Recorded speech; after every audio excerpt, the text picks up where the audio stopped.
Alright, I think we is live. So I'm talking about people. Let's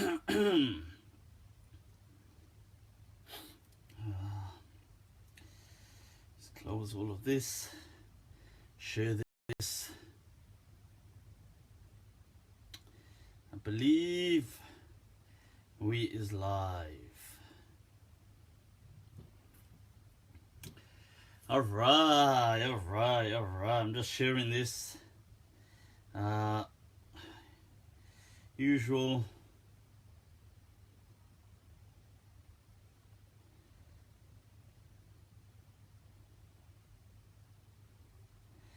Un momento, por favor.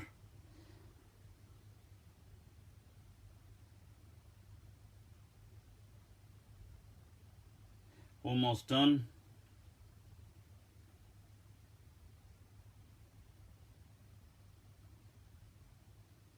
All right.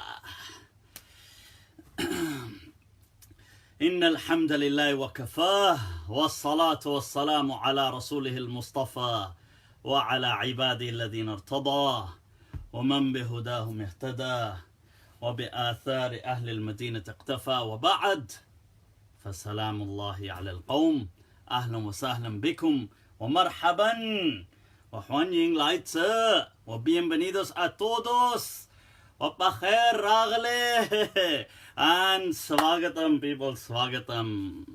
Alright, muy bien, Taron. ¿Y tú qué tal? ¿Qué hubo? Alright, what's going down, hermano?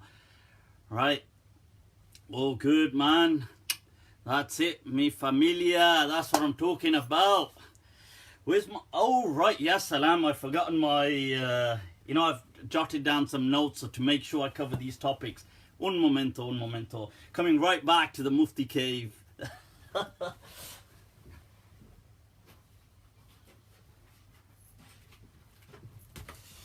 Zoom back in. Alright.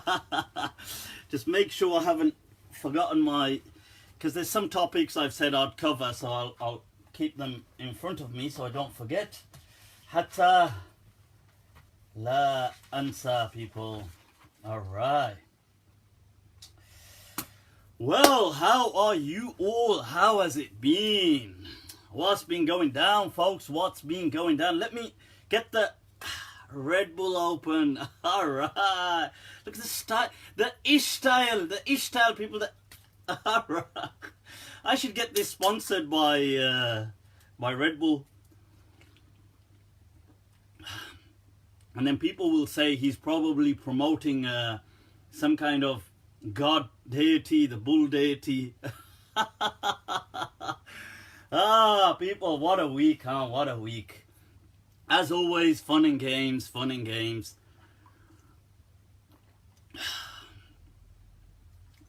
This, alcohol. Wow. Nutties. You know, people, that how else do we sit here, huh? कौन कम वक्त बर्दाश्त करने के लिए बैठता है? This is it's by the drink that we Allah, as Abu Nawas said, دعنك اللوم فإن اللوم إغراء. He said, forget all this, cut out all this blaming and trying to act all, they were trying to tell him off for his drink. He said, stop all this trying to tell me off and act all holy. وَدَاوِنِي بِالَّتِي كَانَتْ هِيَ الدَّاءُ. Allah. He said, and medicate me with that which is my illness. That in this, that is my shifa. That's the,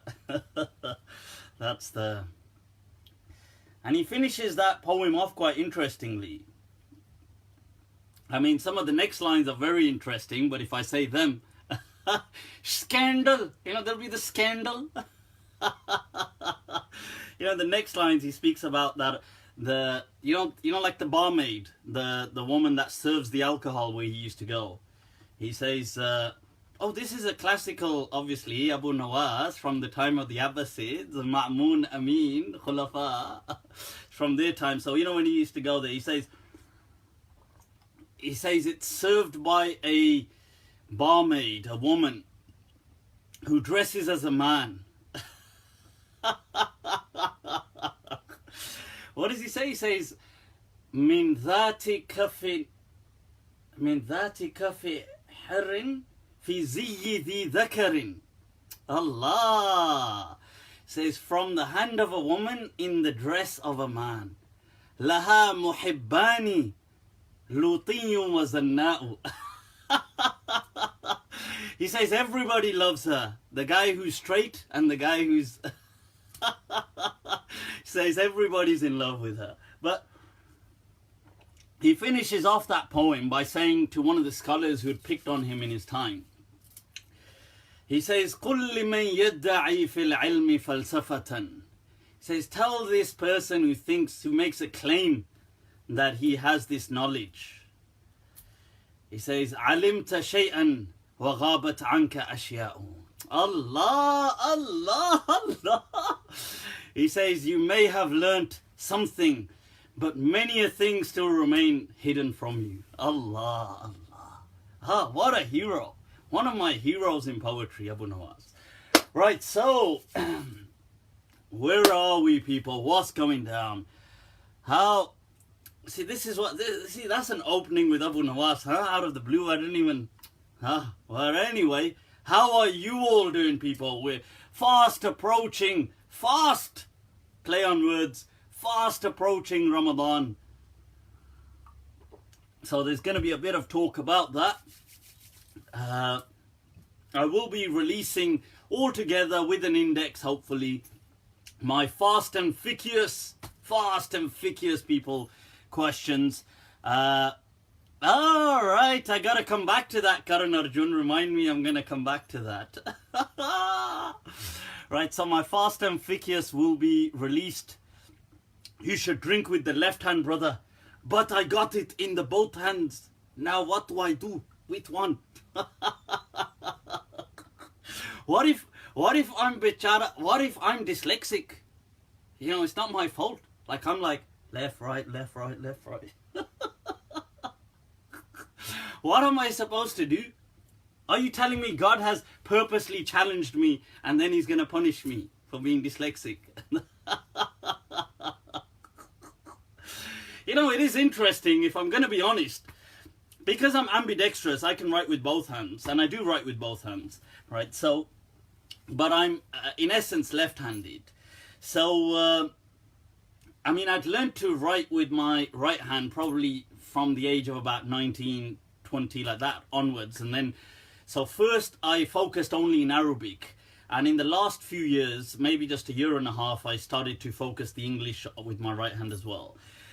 So, when you start using both hands, you actually get confused between left and right. I don't know if it's just me, my handicapped nature. But I genuinely, because I used to tell directions by thinking of my hand, the hand I write with. So when I used to think left, I used to think the left hand I write with. I don't know why that is. To some people, it's so straightforward. They just think left. I always thought left, like because of my hand. And since I started to write with my right hand, that just messed everything up. Yaar, how do I do istinja? Yaar, ye lota kis haath se Relax, people, relax. It's only humor. So what's going on, man? Should we take some questions? Oh no, flat earthers are here. Well, I hope not. God, flat earthers. Oh, what a joke. So, what's going on? We've got a few things to discuss, but let's take some questions. Are Sufi Silsilas authentic? Your thoughts on Daniel Haqiqatjou? I commented on his page. But let me come to the Sufi thing first. Sufi Silsilas, are they authentic? You see, my understanding, they're not. But that's not to... you see, Sufism, in my understanding, is kind of... and that's not to mean spirituality, but the formation that it's taken is, in my understanding, more a folklore need. It's like people need religion to be like that.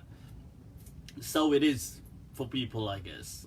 I mean, I wouldn't... Many of my teachers, not all, but many of them, many of my friends, not all, are Sufis and involved with Sufi tariqas. I don't condemn it by any means, but I don't believe it was the authentic. I think it's more that kind of folkloric Islam or religion that people need, because they can identify easier with that than they can with the truer concepts of Islam, because they're a bit remote. The truer concepts of Islam sometimes are too... You see, people need that kind of... They need stories, they need stuff, they need this kind of stuff, you see, to fill the gaps. So this is like what atheists would call the God of the gaps. Not that this is, but these are the gaps that people have, so they fill them up with folklore. Ah, well, each to their own. Each to their own. Somebody asked about Daniel Haqiqatjou. I mean, I don't really know too much about Daniel Haqiqatjou. First, I thought he was a sheikh. I don't know, because I thought he was a sheikh, and then somebody saying no, he isn't. I don't know. Some people online are saying he's an academic, like as in studied physics or something, and done some Islamic studies at a university. But I thought he was traditionally trained, as in he studied all the major books of Sharia, Fiqh, Usul, Quran, Hadith, you know, everything, the whole classical works, the breadth. So when people study, they study Quran and its sciences, which is the recitation, but the actual tafsir and the actual, whether that will include tap into language, which will come separately, but also usul al-tafsir, then hadith and usul al-hadith, the actual books of hadith, riwayatan wa dirayatan, jarh wa ta'dil. They'll study fiqh, sharia, which is usul al-fiqh and the madhabs. All of these to like at least an intermediate and beyond advanced level. They'll study language, nahu, sarf, balagha, badi', you know, ma'ani, these kind of sciences, adab. They'll study those, adab. They'll study aqidah, history. All of these things will be covered from your foundational to intermediate to advanced. And then you would specialize in certain. So I thought he was, but then I don't know. So I don't know. Maybe he is. I don't know. The impression I'm getting, he isn't. But I came across this post which I commented on. You see, maybe I read it wrong. So I could be, it could be my misunderstanding. But I read it as him saying that takfir, we need more takfir in our day and age. So I pray to God I read that wrong, because I commented by saying, the logic with takfir, more is less, is absurd. Like, this is nothing to do with Islam. Takfir means calling people kafir, calling Muslims kafirs. Like, that just makes no sense. Like, so I don't know, maybe he was speaking about something and he worded it in a way that is not very clear to people, because I wasn't the only person on. The other people on his post that saw it were taking a similar understanding. But I was shocked by how many people were all for it. Like, yeah, chuck out these kafirs from Islam. And I thought, correct me if I'm wrong, Ustad Daniel, but you yourself are a convert to Islam, are you not? That's great, isn't it? You come into Islam and chuck us out. Chuck the Muslims out. Na jaan na pehchan, main tera mehman. One of those, huh? This is... So I don't know, maybe that's not what he meant and I misunderstood. Me and all those other people on the post misunderstood it. But takfir is not the way of Islam. Declaring Muslims kafir, we don't do that. Okay? Generally, the method is anybody who prays to our qibla is a Muslim. And then we could say certain things are kufr. But we shouldn't, and definitely we shouldn't get obsessed in actually trying to chuck people out. If some councils and some things and boards that got together in a particular time and wanted to do something about a crucial issue, that's fine. But this is one of those issues that's radioactive. You do not touch this. Seriously, this was the trait of the Khawarij in Islam, to declare people to be kafir. Allah, this deen, the Prophet of God said, he said, Bashiru, bring people in, invite them. Wala tunafiru, do not frighten them away from this deen.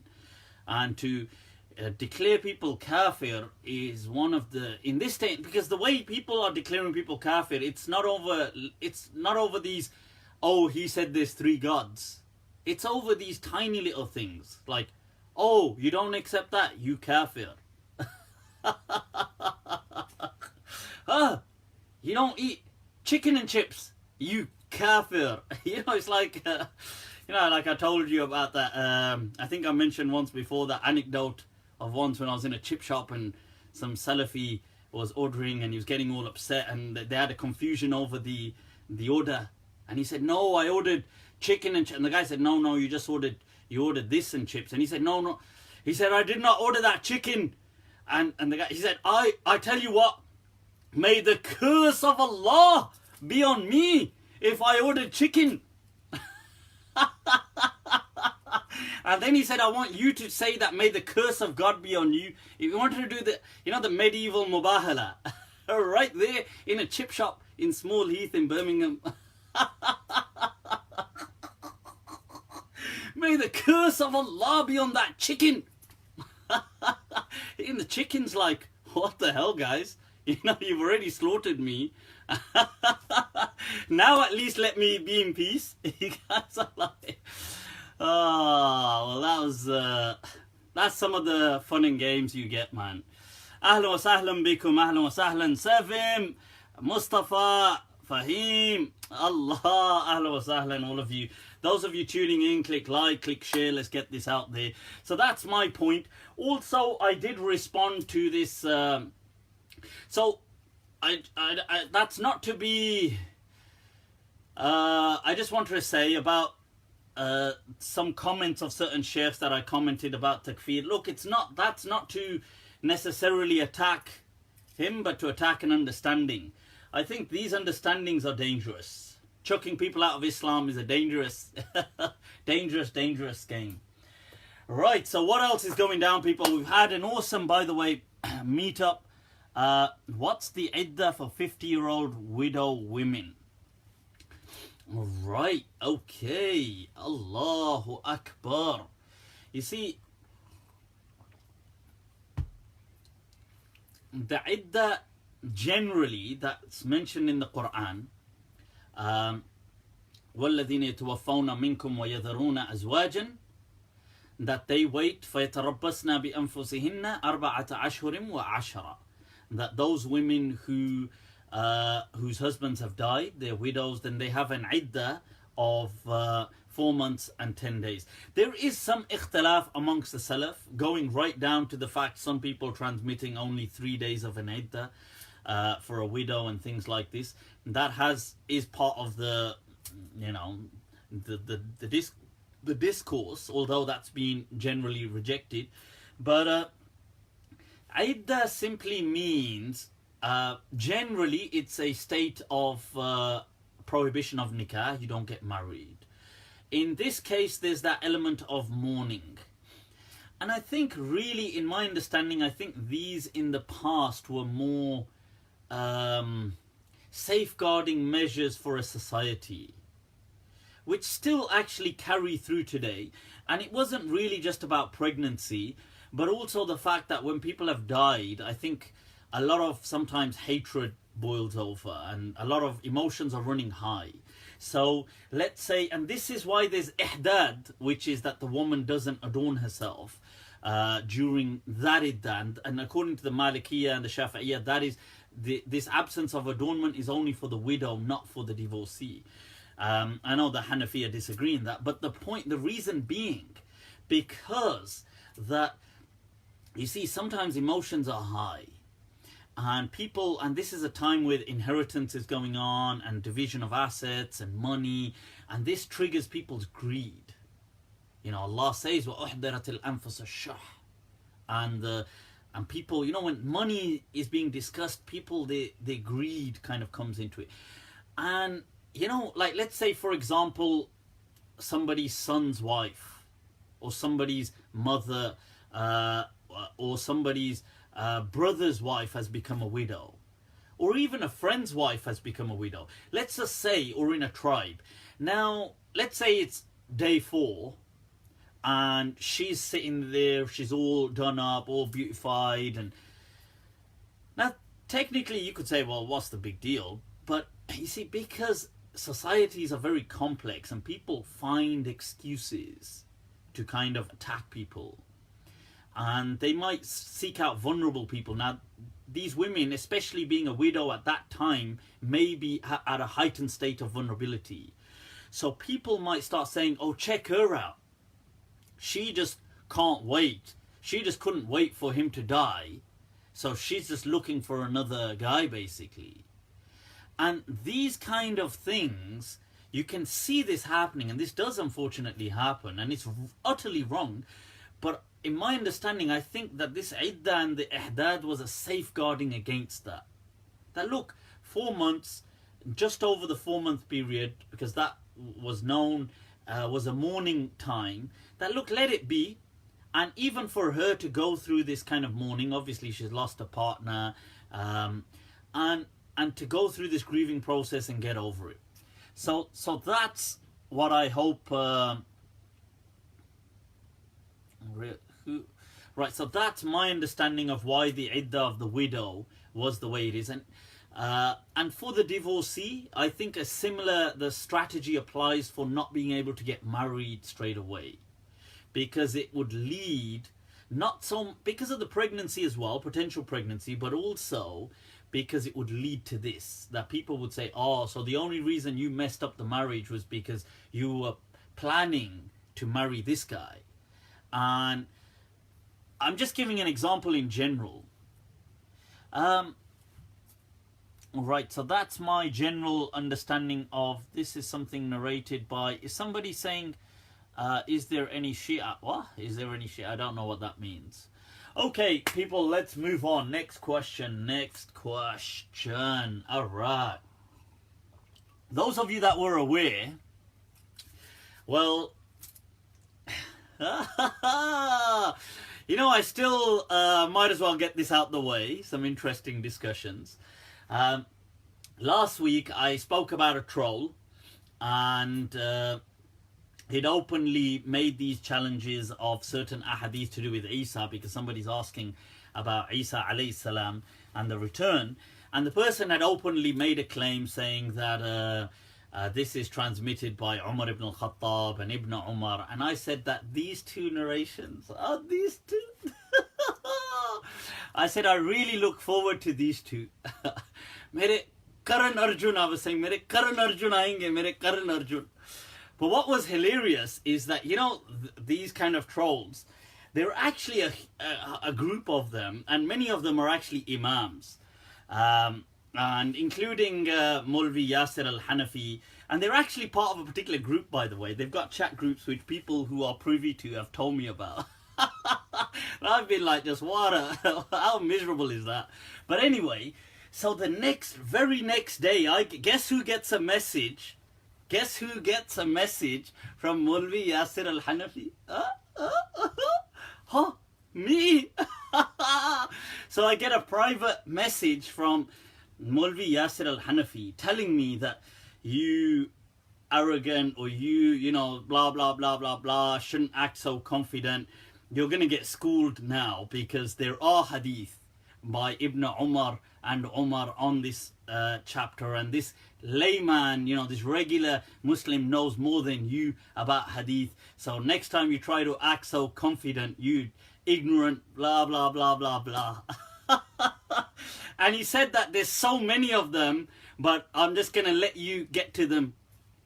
So I said, I said to him, you see, because this is the difference. I've actually studied this whole chapter. And this is the thing, that they haven't actually studied it. So I said, okay, my John, Maulvi Sahab, I said, can you bring them to me, please? So what they had done was run some searches on Ibn Umar and the term Jesus. But what they hadn't realized is they hadn't bothered to read the content of the hadith. It was nothing to do with this. It was nothing to do with this. It was just about a dream, about the Prophet seeing Jesus in a dream. So 1 week later, and I'm still waiting, yaar. Mere Karan Arjun aayenge. Mere Karan Arjun aayenge. But no, ye bandhan to. This is one of those pyar ka bandhan, right? But now they're obviously, now they're like, well, just completely, anyway. But it's amazing, huh? People getting so obsessed. Wow. You know what is disappointing though? Is how these people are, these ain't your regular people. These are your people with yahan tak dadiyan rakhi hui hain. They got like beards up to here. The imams in mosques, like Maulvi Yasir, an imam in Bradford here. They've got Hamza Maqbool, an imam does his own thing in America. Naif, an imam in Michigan. Imams of masjids, all part, they're wasting their, investing their precious time, plotting, backbiting on groups. That Zamil from here, and once again an imam for them. Amazing, wow, subhanallah. And and this is their thing, that, oh, why does he bring up these things? So God wants us to expose him.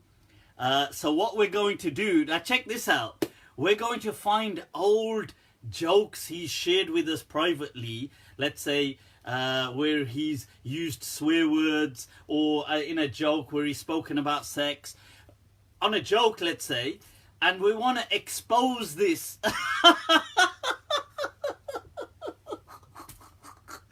I've been like, seriously, and Maulvi Yasir is the first person who then messages me this and tells me that this Anthony Gonzalez, he goes to me, oh, you use the swear word, oh. I was like, what are we, 8? Oh, you use the swear word, oh. So I was like, seriously, is that the best you can do? Get some messages from me that are about 3 years old, and you want to share these to say that this guy isn't pious. I've never acted to be pious, my friends. And check this out. You think, well, okay, fine. I mean, apart from the fact that I've been asked on these topics and discussed them at length before, when Maulanas like Khadim Hussain Rizvi Saab, who I disagree with passionately on many things, but one of the things I was asked earlier this year when he had his sit-in was about his swearing on TV, and I said that although these things are not necessarily haram per se, but in public like that is probably not the best thing to do.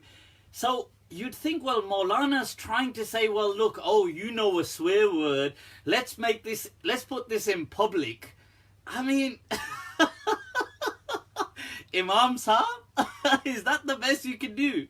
And you putting this in public as an imam, as imams, like, is that the, wow, how dumb is that? Like, he doesn't believe in Jesus coming back, or why did he question Maulana Ashraf Ali Thanwi for using offensive words about the Prophet? I know, let's do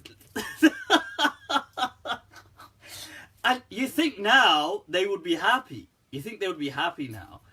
But now they're more upset that why ain't I offended? Wow, I'm just seriously, this is so amazing. This is what we've got to. So this is the kind of things that people, these are imams, by the way, imams. Wow, people who lead communities, act all holy. I've said to people, look, guys, this is what, and this is my nasiha, by the way, to all students of knowledge. You know, just this weekend, we met up with some great people, came round, had an awesome discussion, right, vampire session right through the night. Sheikh Imran from Leicester, there was Uthman, Brother Hanif, a Dr. Jamil or something, some awesome discussions, Ustad Mazari, right throughout the night. And one thing I mentioned, this came up quite a bit, about ulama, scholars. Scholars really need to be independent. They really need to be independent.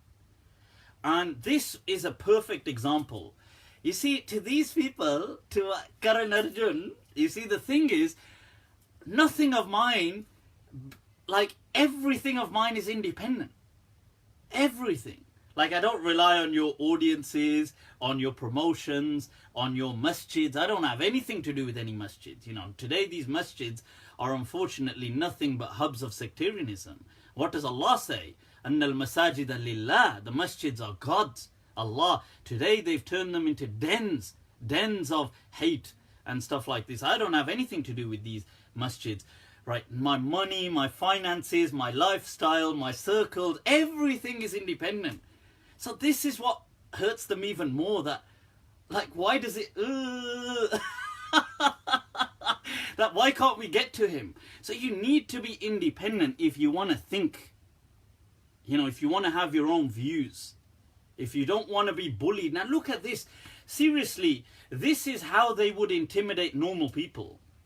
So you can imagine, if I was a normal Mulvi now, I would have been heavily intimidated now.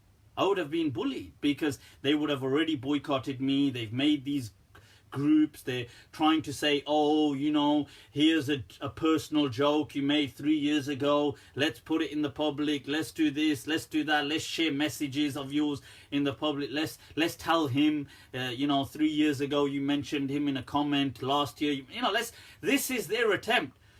If I was a regular, let's say, Mulvi, I would have been probably doomed. Probably. But I is not regular. मैं ज़रा अलग type का हूँ. You know, I'm a bit different, you know, this one. So, and that, they're getting frustrated even more. And this is the thing, you know, they openly, check this out, they openly will attack me. Okay, I was asked a question about Maulana Ashraf Ali Thanwi, right, Saab. I actually am against calling him a kafir. I've defended not calling him a kafir. But I have said, for anybody who compares the knowledge of the Prophet to an animal or a madman, that comparison, this is utterly unacceptable. That in itself is kufr. But I would try to make a nice excuse and say maybe he did it by mistake. These guys are actively defending this, you know, this Yasir Hanafi, even this Hamza Maqbool, Naif, all these people, even though they will say, you know, we don't, they will not condemn this aspect, right? They will justify. Now they got offended because I was asked, I answered, but I actually said, don't call him, I'm against calling him a kafir, I'm against calling people kafir. However, that is bang out of order, right? And you can ask these people, so they get upset. And they get upset, oh, and what? They go out there, one of them's publicly calling my mum a bitch, calling, you know, they've set up pages to insult my dad. This is what, seriously, this is imams are doing this. They're behind, everybody on these pages and memes is like almost an alim, or maybe a one odd exception isn't, but most of them are all ulama. Cussing my dad, insulting my dad. When Sheikh Adam al-Kawthari, Ibn Adam al-Kawthari from Leicester said to them, look guys, you know, this is out of order, this kind of ghiba, they started turning on him, saying, oh, God tells us it's okay to condemn, to insult deviants. Allah says it's okay. This is what extremism is, people. This is what this ghulu takes people to. Allah's telling us we can insult. Look, you don't even know my mum and dad. Fine. Cuss them, you know, is that the best you can do? What am I, like 9 years old? You know, like, this is the best you can do, make memes about my dad. Oh, like, this is, I bet, you know, his dad is like this. Who wants to be his dad? Who wants to be his, what is this? Is that the best you can do? I'm saying have an academic, you know, like, refute me, disagree with me, refute me, you know, say that he's made a mistake and here's the correct versions. Make your videos, present them to people. You think I'm misguided? Don't follow me. Simple as. But yet this and publicly they will say we've got nothing to do with these pages. And yet privately they are the ones behind these very pages. Wow, honestly, these big names, like, these people will go on live supporting, and these people who openly swearing to my mom and my dad openly in public, these people will all go on their broadcasts and support them live. Wow. Just because they disagree with me on an Islamic understanding. Because God wants them to do it. You see, this is why hatred, when I read out of that book the other day, religious hatred is of its worst kind. Worst kind, people. It's one of the worst kinds of hatred, this disease in the hearts of people, because people say God wants me to do it. Why am I insulting his dad and mum? Because God wants me to. Why am I obsessed with him? Because God wants. These people remember me, seriously, I would guarantee you, they remember me more on a daily basis than they do remember Allah. And that is tried and tested. You just need to go to their pages. It's full of, they're blocked with me. Somebody showed me a page of one of these people for 4 months. Every day almost, he was just talking about me. I mean, you think, wow, yeah, I'm confused, you know, I'm confused. I don't know whether to be flattered or to be freaked out. Like, what? Grown men. Then they say, why does Mufti swear? Baba. This is why I is independent. Carry on, do whatever the hell you want. Right, so anyway, I thought I'd mention that. A few people had asked me. I thought, how petty and dumb is this? Even with Ramadan coming. But yeah. Yep, this guy is for real. Did God email those people? Yeah, this is what I'm saying. Yeah, I mean, to be honest with you, I see some of the stuff and I just laugh. I showed it to some other people who are not even part of the religious scene at all. Like family members. I said, hey, check this out. What people are trying to share about me. And we just all burst out laughing. Then they get upset. Why is he not hurt? I'm like, well, you nutty. But at the end of the day, you know that, what is it? That, Areo Samba, kitne aadmi the wo ka liya? There's only one of me and there's so many of these. So many. It's only one. Phir bhi. You gotta say, you know, there's that dialogue in one of those movies. The guy says, he goes, manna padega, ladka takkar ka hai. He says, you gotta say, the kid, the guy's, he's a proper match though. Anyway, let's get back to some questions, people. We got to discuss as well, I'm going to come to the topic, a very serious topic later on in a moment, about marital rape. I'll come to that. What other issues have we got going on? Let's take some questions going in here. Then let's take some questions and then we'll go back, forth. Anything else? Ramadan as well. What's going down? Can you explain? Oh, that's going to be such a long... why are miracles not literal, since God can't he allow the prophets? Imam Ghazali's Ihya. Right, you know, this miracle thing, I'm getting a bit bored of it. I'm going to do a whole... I'm going to, inshallah, at some point do a whole dedicated lecture to it. The understanding is not... Look, you've got to understand, it's not about denying miracles. Nobody's denying miracles per se. But it's, do these miracles have causes? Like, do they have natural explanations or not? Are they just like, for example, one day there was no chicken here, next day there's a chicken here? That's, some people want to take that. The Quran generally, mostly mentions means. Sometimes it alludes because it cuts stories short. So one could take the understanding by saying, oh, maybe this was without any means whatsoever.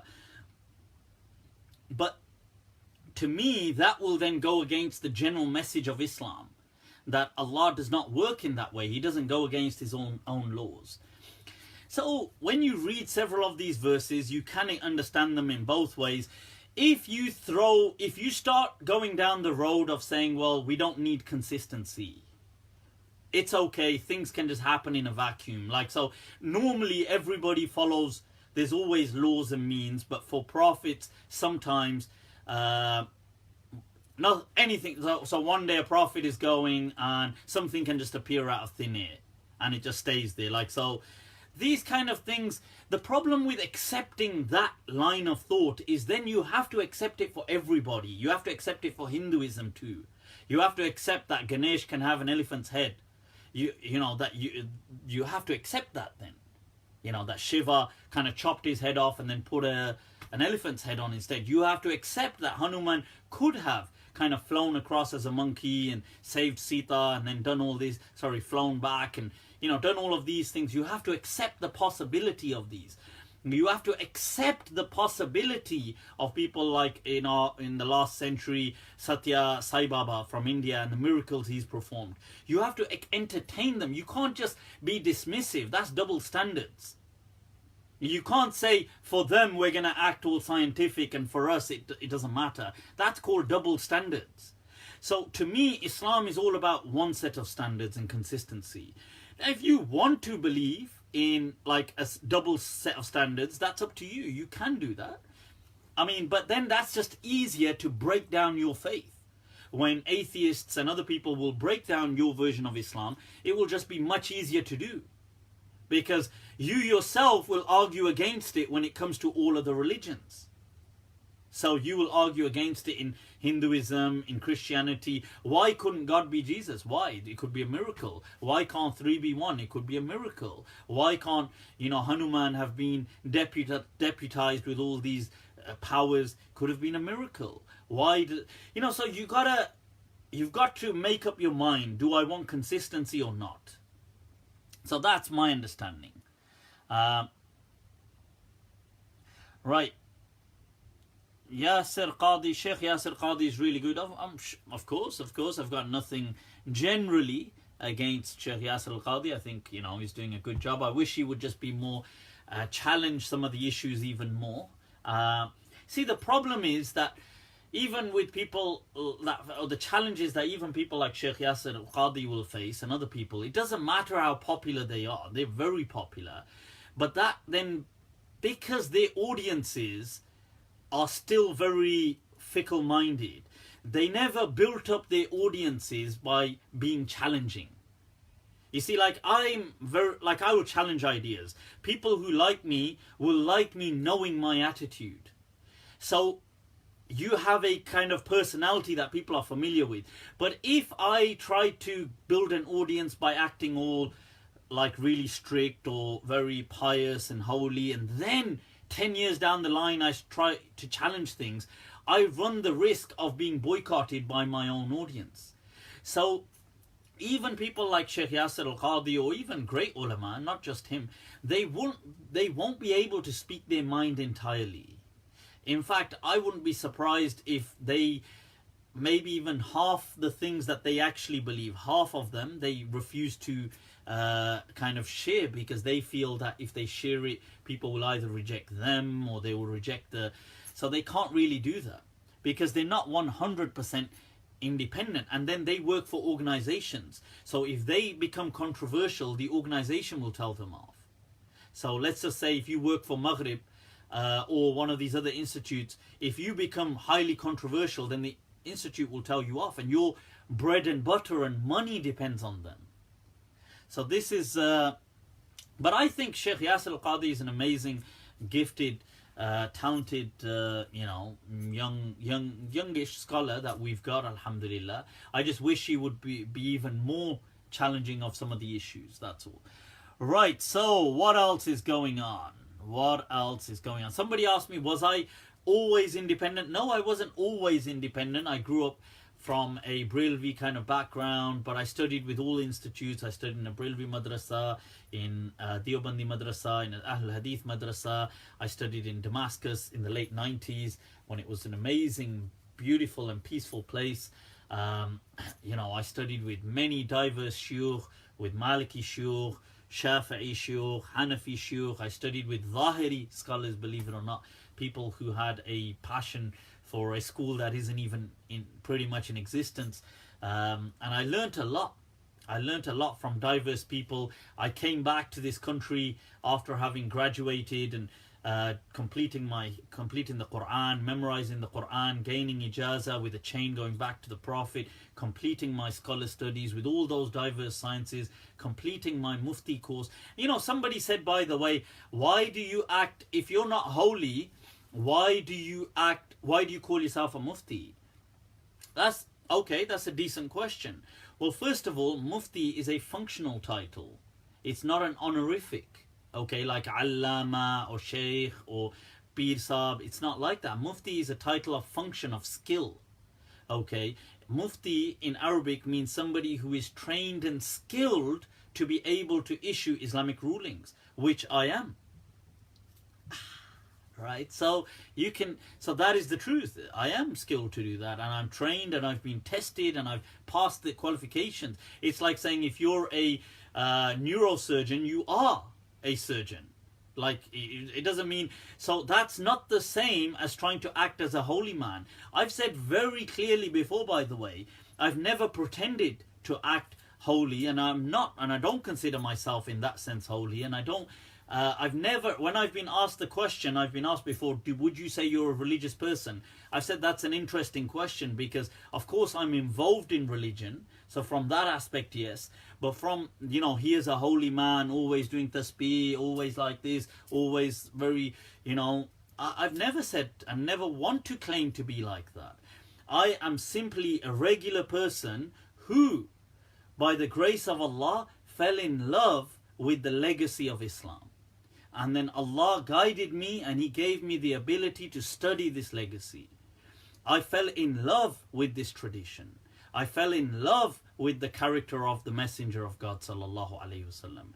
And I will continue to defend the honor of God and His Messenger against these misrepresentations that people present. That's all I do, and I do my own study. I issue rulings. When people want rulings, I teach people that this deen is a deen of ease. And that's what it doesn't come from me, it came from the Messenger of God Himself. He said, Inna khayra dinikum aysaruhu. The best of your deen is the most easiest. He said, Yassiru wa la tu'assiru. Make ease, do not make difficulty. Invite, do not frighten away. I will till my dying breath, God willing, defend the Messenger of Allah's honor and defend Allah, as they are being presented as irrational and counter-reason forces. So people are saying the Messenger of Allah is unreasonable. They are saying Allah is unreasonable. So I will defend that. Along the way I may upset people, it doesn't bother me. So as to being holy or pious, or I've never claimed to be these things, and I don't want to, and I don't want to be an imam in a masjid. None of those things. They don't interest me in the slightest. I'd never make it on time anyway. So that would be pathetic for me to do. So, but this is my simple kind of thing that I just put out there. Right, so, and these sciences, wallahi, for people who can study them, they are amazing. They are amazing if you can study them. But you have to become, at the end, if you want to share your views, you have to be independent. Okay, so that's my only kind of nasiha to you guys. So yeah, so I mean, I was so that's when people ask, oh, you're a mufti. So this is how that, when you're qualified, you can give a ruling and stuff like this. But yeah, I lost my train of thought on that. But I was saying that, look, I studied, my background. And when I came back to the UK after finishing my studies, I studied with non-Muslims. I studied religion, the philosophy of religion at Birmingham University with non-Muslim professors. Some of the most amazing people when it came to religion. They had so much respect. It shocked me, it shook my world, I'm going to be honest. I couldn't, wow, like I thought, how do these people have so much adab to religion? I studied that. I studied psychology when I came, and these things showed me, and by the grace of Allah, that to become independent. But yeah, so when you laughing your own website, when you launching, is that what it's meant to say? Right, when you're launching your website. My website is under construction, inshallah. Bi'idhnillah. An qarib. Went to Damascus, free or did you pay? No, it depends. Some of the institutes we paid, some were free. I went to Damascus in a long time ago now. I think, was it 97? Something like that. And I was there for about under 2 years. And so it's a long time ago. And then I went again. I went on about 3 occasions to Damascus. I think I went again in 2001, again in 2003. Stayed several months each time, stuff like that. Got ijazah in the Quran. It was amazing. Back then it was very peaceful. But yeah. Alright, let's move on to other questions. People, what are we looking at? What's going on? Right, okay. I've been asked on this... how is it double standards? The miracle thing, look, I've explained that. It's double standards in saying that we don't need consistency. That's all. But then saying other people need consistency, or either they don't need consistency either, because that's the angle. But anyway, I'll leave that to then. Rizq after Fajr. I'm not sure what that means, rizq after Fajr. Right, so okay, whilst you're putting up some questions there, those of you just tuning in, click like, click share, people.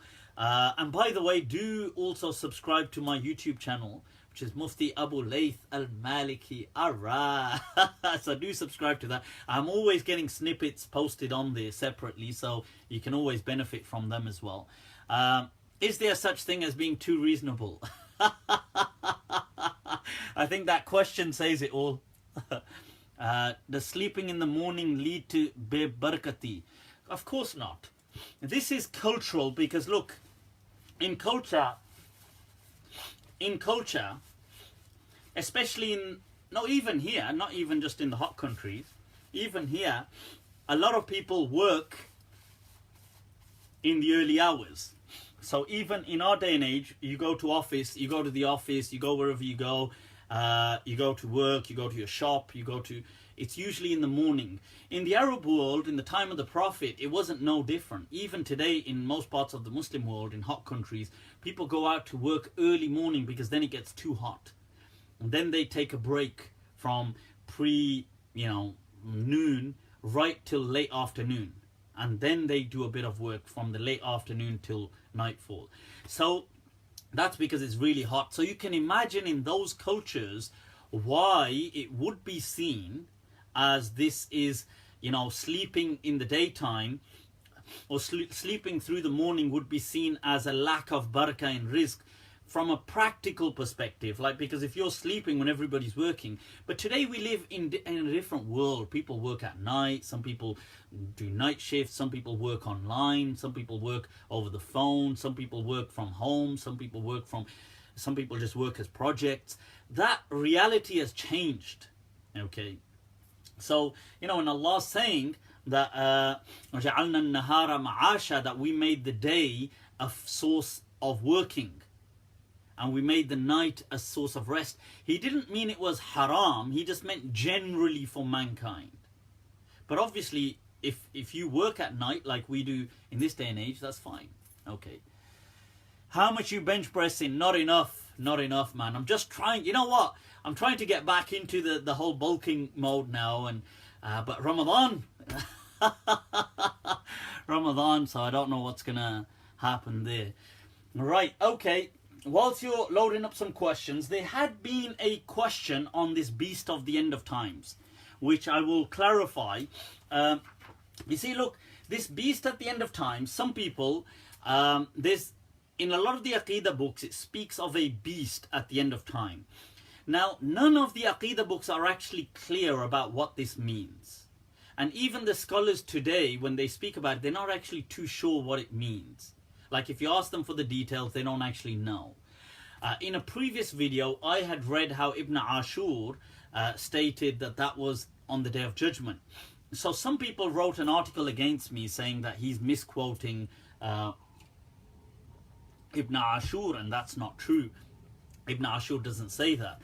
And I did say on my thing that, look, this is, somebody could say, I understand something different from what Ibn Ashur is saying, but to say I'm misquoting is a stretch. It's not even a stretch, it's just wrong, right? You can't say I'm misquoting because I'm not. And so people got involved. Unfortunately, also, I think people unnecessarily got involved, amongst them Ustad Sahib Saeed, who I do respect and love, as a friend. Now, he got in touch, he got involved. He also wrote an article supporting that statement that I'm misquoting. Then I got in touch with Ustad Sahib, and we had a lengthy discussion, and he reread his stance and understood and actually made it very clear that that it's incorrect to say I'm misquoting. And he actually said that I see what you're saying, Ibn Ashur could be saying that, although he would still like to take the understanding that Ibn Ashur is not saying that.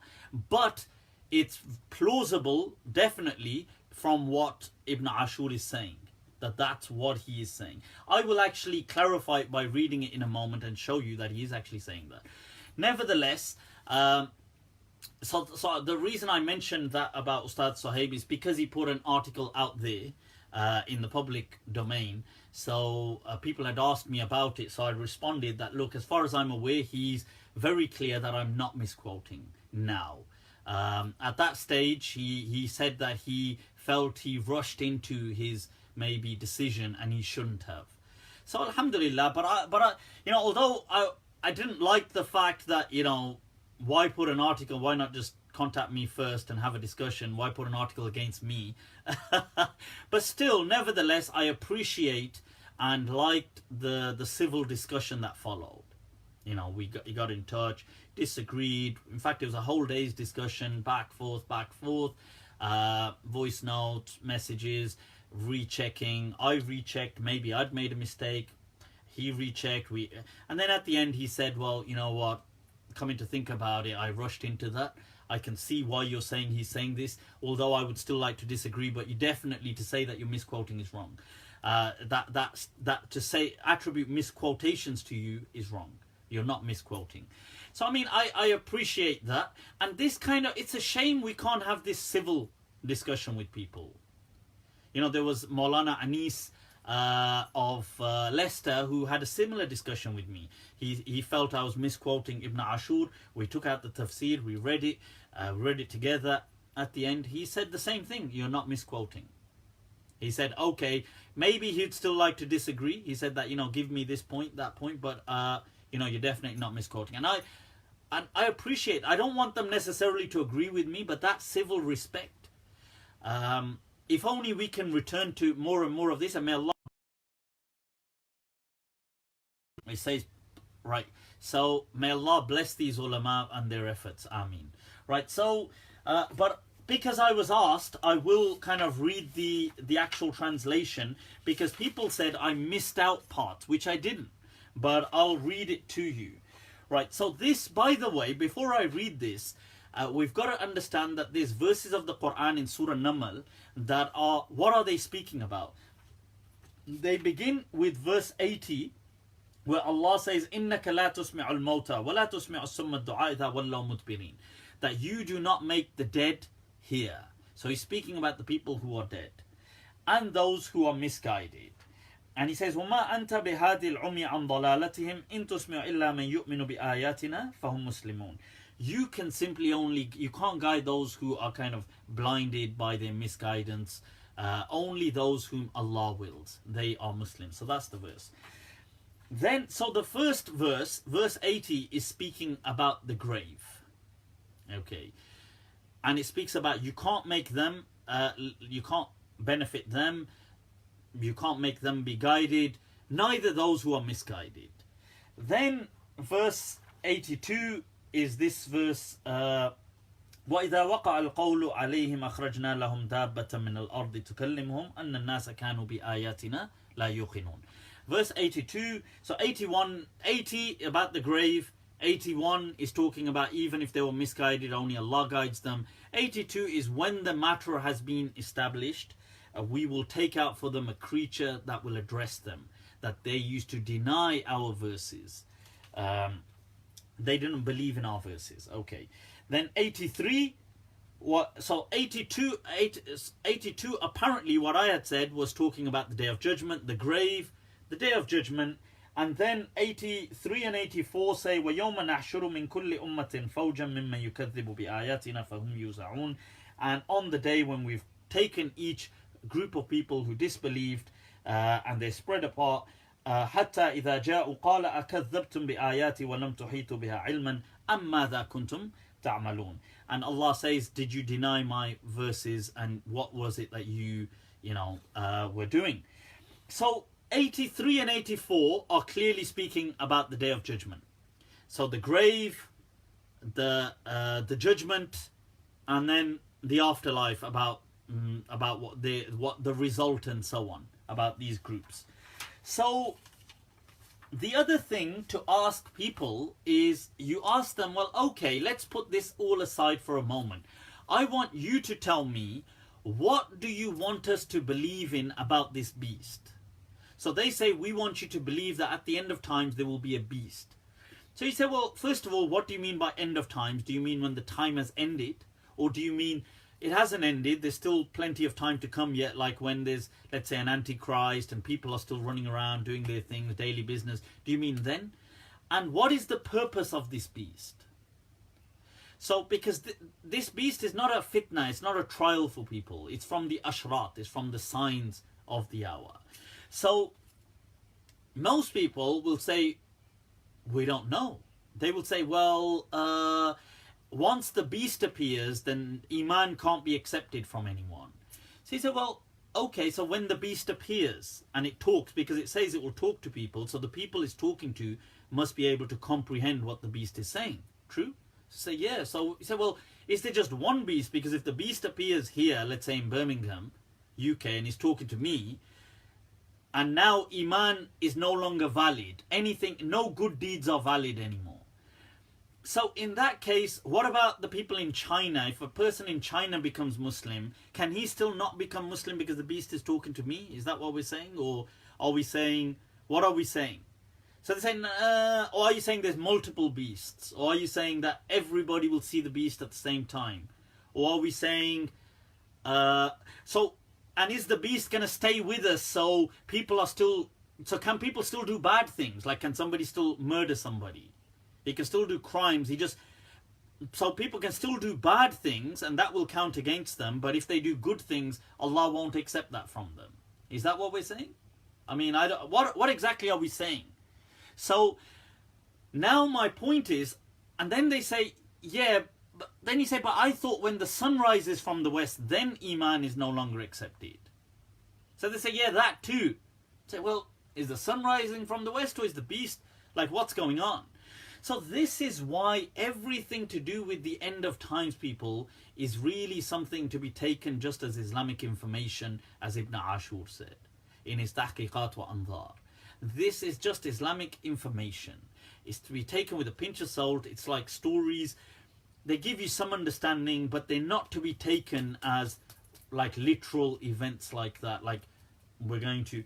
So now another confusion, by the way, is when we say something is from the sign of the hour, does that mean it has to have happened before the hour? Or could it happen with the hour? So At-Tibi and Ibn Hajar quotes him as well, and Fakhruddin al-Razi in his tafsir, say that the Ashratu Sa'a can occur before the Sa'a or indaha, or with the hour they can occur. So as the world is ending, so right now let's say the world is ending and the new world is being born. This happening that's happening, is that part of this world or the next world? That I accept is a valid difference of opinion.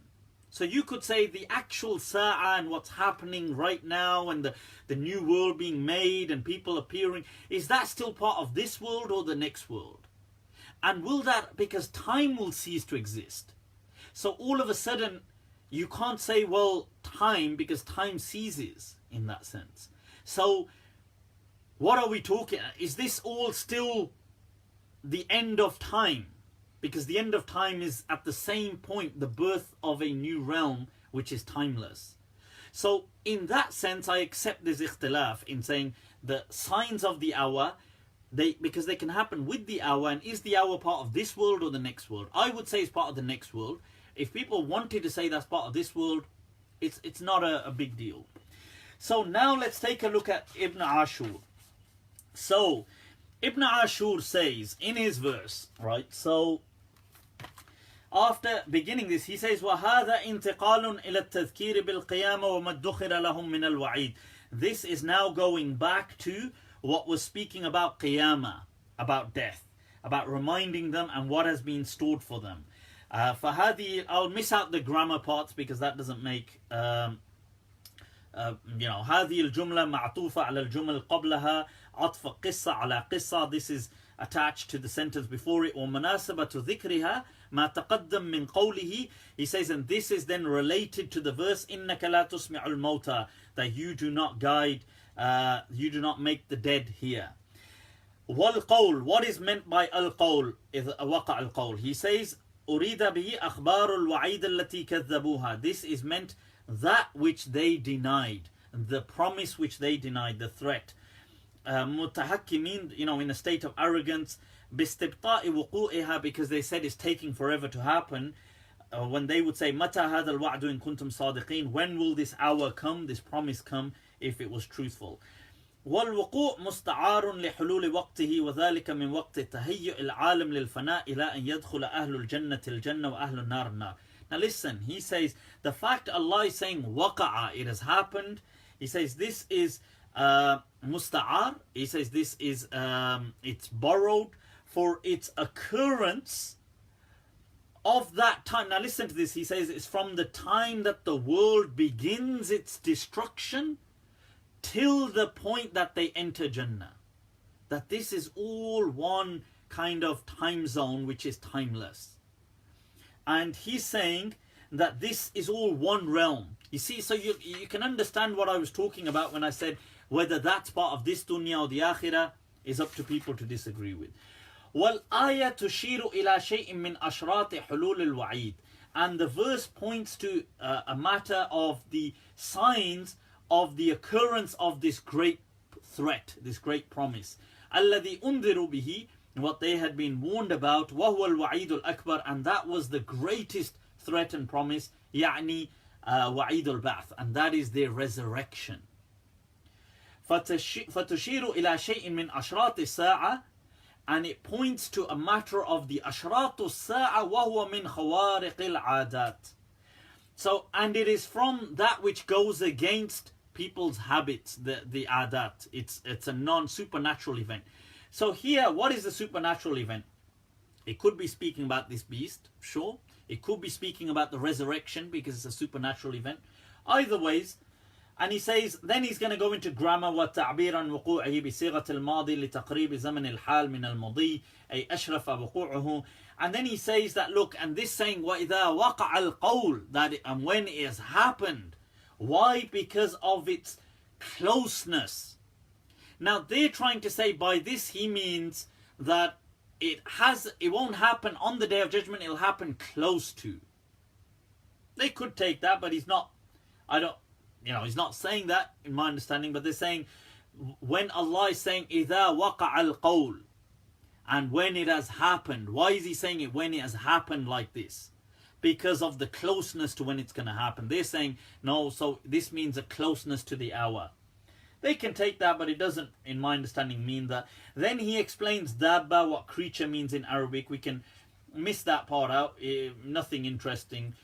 Then he says, وَقَدْ رُوِيَتْ فِي وَصْفِ هَذِي الدَّابَّةِ, and there's a lot of narrations about this creature, when it's going to come out, the time it's going to come out. أَخْبَارٌ مُضْطَرِبَةٌ ضَعِيفَةٌ, weak, turbulent narrations. ضَعِيفَةُ الْأَسَانِيدِ, they are weak. You can find them in Tafsir of Qurtubi.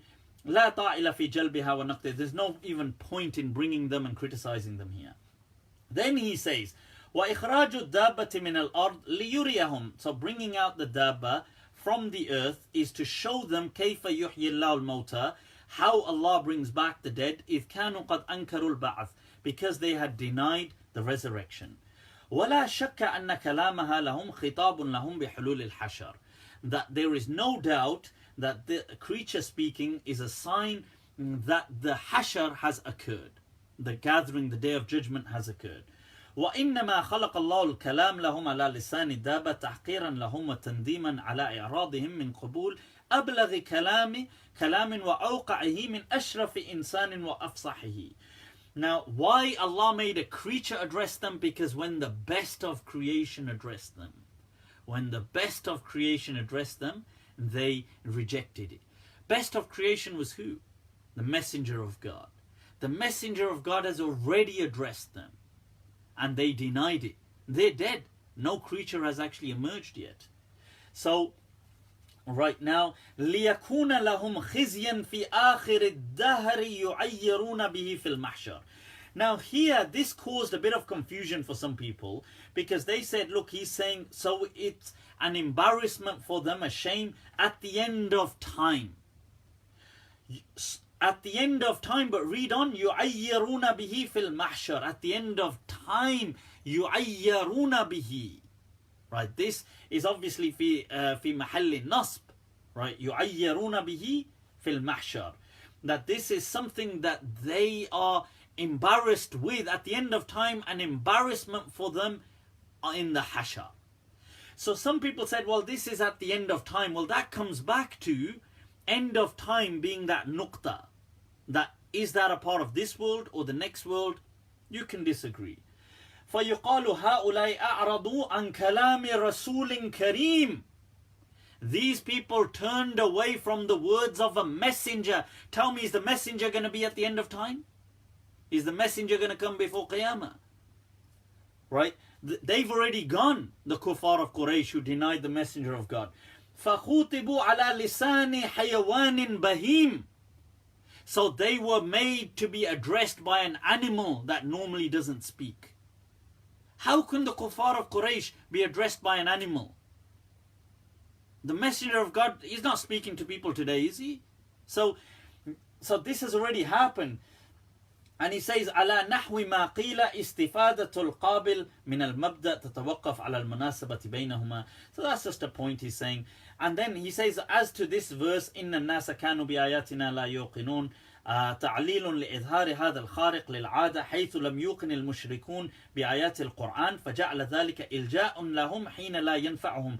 Look, because this is from a khariq al-'ada, they said this is a supernatural event. So they said, oh, so it must happen in this world. حَيْثُ لَمْ يُوقِنِ الْمُشْرِكُونَ. The mushrik, who's the mushrikun? What, today? In his time? Ibn Ashur's time, 20th century, who were the mushrikun? Mushrikun of the time of the Prophet. That they denied the Quran, so they were forced to hear as an embarrassment. They heard that their denial was in vain and it was stupid of them on the tongue or at the speech of a creature on the Day of Judgment. So look, and then he says, as to people saying that the iman doesn't benefit, لا ينفع نفسا إيمانها لم تكن آمنت من قبل in Surah Al-An'am. He says, وحمل هذه الجملة على أن تكون حكاية لما تكلمهم به الدابة بعيد. He says the fact that the creature is going to say this in this world is ba'id. Right, so there you go, people. You can judge for yourselves. There was no cut and paste. There was nothing. I wasn't kind of like doing one of those sly ones. It's very clear. Now you could say, look, I'm still not convinced. Fine. But to say I'm misquoting is just poor scholarship. That shows two things. It shows, one, the level of Arabic of these people is very poor. Right? They themselves. And two, if their Arabic is good, then they're too clouded to judge objectively. Because the people who I spoke to that said Ibn Ashur couldn't say that, the reason why they said that is because they said Ibn Ashur can't say that because that doesn't make sense because there's a hadith in Sahih Muslim saying it. See, now this shows, so you're not reading it objectively, you're reading it with a mindset that, oh, he couldn't have said this. Well, that's your mindset. And I contacted, by the way, Sheikh Talidi. The reason I contacted him is because his father, Abdullah Talidi, has one of the most compound collections of the Ashrat of the Sa'ah, the signs of the hour, put together before his death. And I visited him a few years back as well in when I went to Tanja in Morocco. And so, alhamdulillah, that was a great blessed meeting I spoke of at that time. But because his father compiled one of the most comprehensive collections, and whether he agrees with that or not, that's his understanding. So I messaged this to Sheikh Talidi, Muhammad Talidi, and I said, look, here's the pages. Can you read this? Do you feel I'm misquoting? And he actually confirmed as well. In addition to other scholars I also messaged, he confirmed very clearly, regardless of his understanding, he said Ibn Ashur is saying this will happen on the Hashar, on the Day of Judgment, to show those who deny the resurrection. There you go, case closed. So that's no misquote. That's the point. And it just goes to show these people having a song and dance over this. It's poor scholarship. Right, people, let's take 1-2 questions, then we'll get to this discussion on marital rape and the understanding in Islam. What does it mean, the parable of the grain? This about the grain is just to show that the way a seed has exponential growth. That, you drop a seed and it grows grains, and then they have multiple seeds, and this is how good deeds work in this world. Okay, so your one good deed, you never know where it may benefit somebody. You have no idea sometimes. It's amazing. You think sometimes our good deeds, I don't know, sometimes I think back to myself and I think maybe, you never know, maybe there was some good deed that you did that Allah blessed you because of, I don't know, sometimes I think back, this incident occurs to me that, you see, like I mentioned before, I never grew up in a religious family at all. Family still ain't really religious in that sense.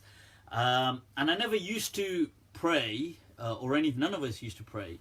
But I remember when I was about 16, just before going into 17, like that, my mum wanted to go on Umrah.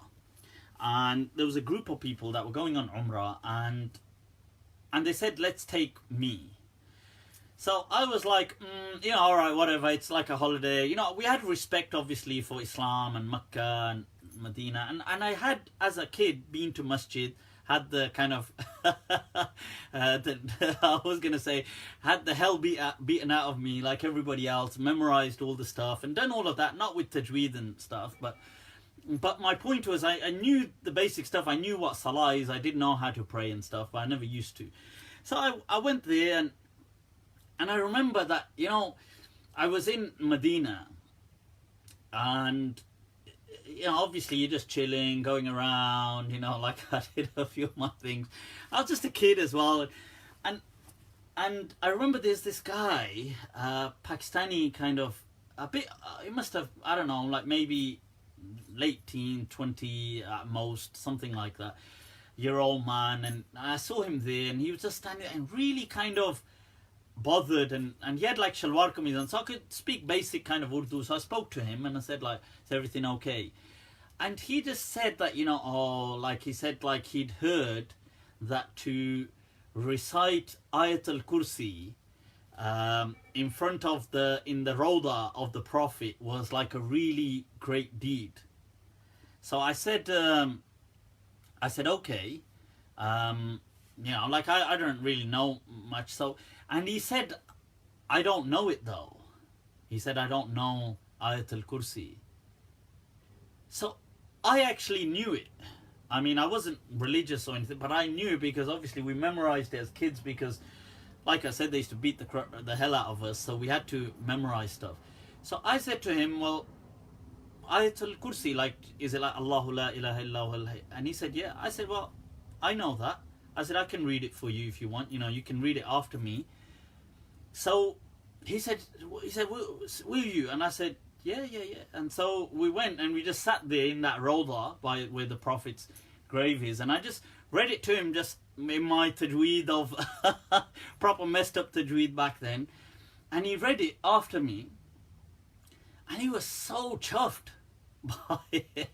I mean, I don't think too much of it. But sometimes you think we just sat there by, not too far from where the Prophet's grave is and just read that. And sometimes I think, when I came back from Umrah, in the weeks that followed, that's when I started to get this interest to learn Arabic. And my whole life really changed from that point. And it just makes you think maybe sometimes in life you've done like a little deed. Just made somebody's day somewhere. And I think that may have made the difference to everything. Never really know, but I don't know. Like I so often like that memory kind of occurs to me that I think back and I suppose a blessed place, the Prophet's mosque. May Allah accept from each and all. Ameen. Right, so let's take some questions and we'll move on to that topic then.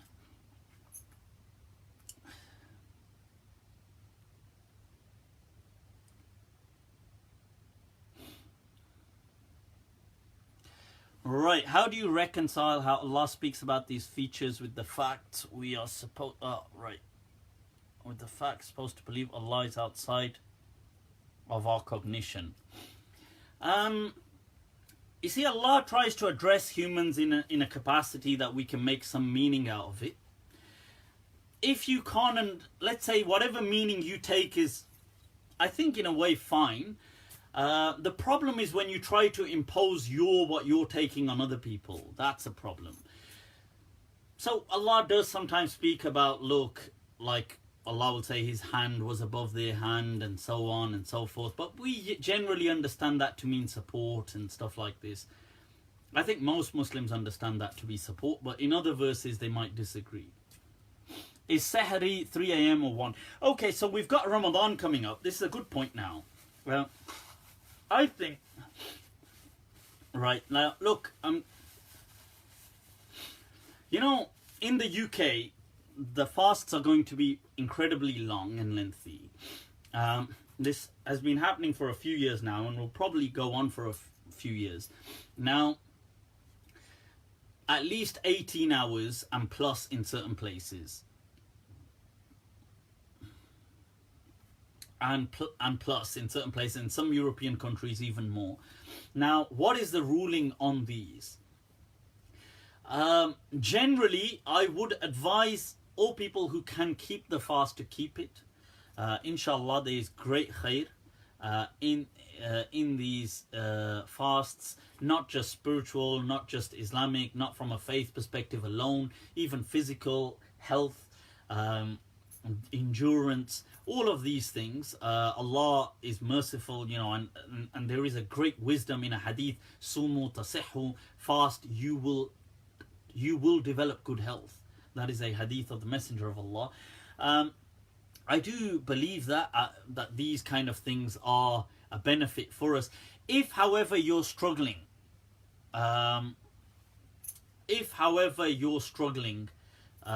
with the fasts due to health reasons, you can miss them and make them up later on. That is fine. Allah gives you that option. himself, that those people who cannot, if you've got certain health conditions, certain issues, some people have, especially with the lengthy things, I know some people have kidney issues, they need to be hydrated. I've been asked by people like that. I've been asked by people who've got like really severe skin disorders where they need a certain amount of moisture in their liquid by drinking on a daily basis. If they don't, it gets really bad, like they've actually been hospitalized. Things like anything like this, or some people, they start fainting. It's your call. It's not the Maulana Sahib's call. It's your call. If you feel you can't do it, this is your deen.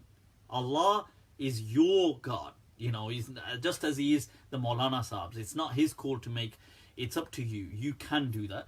But I would say if you can fast, then alhamdulillah, or maybe try it. If it starts becoming too much, then just break it. That's probably what I would say. That's the first point. The second point is people have asked about examinations. I have said that, look, if you're going to struggle or it's going to affect you, you can miss that fast and make it up later on in the year. That is fine. You don't have to.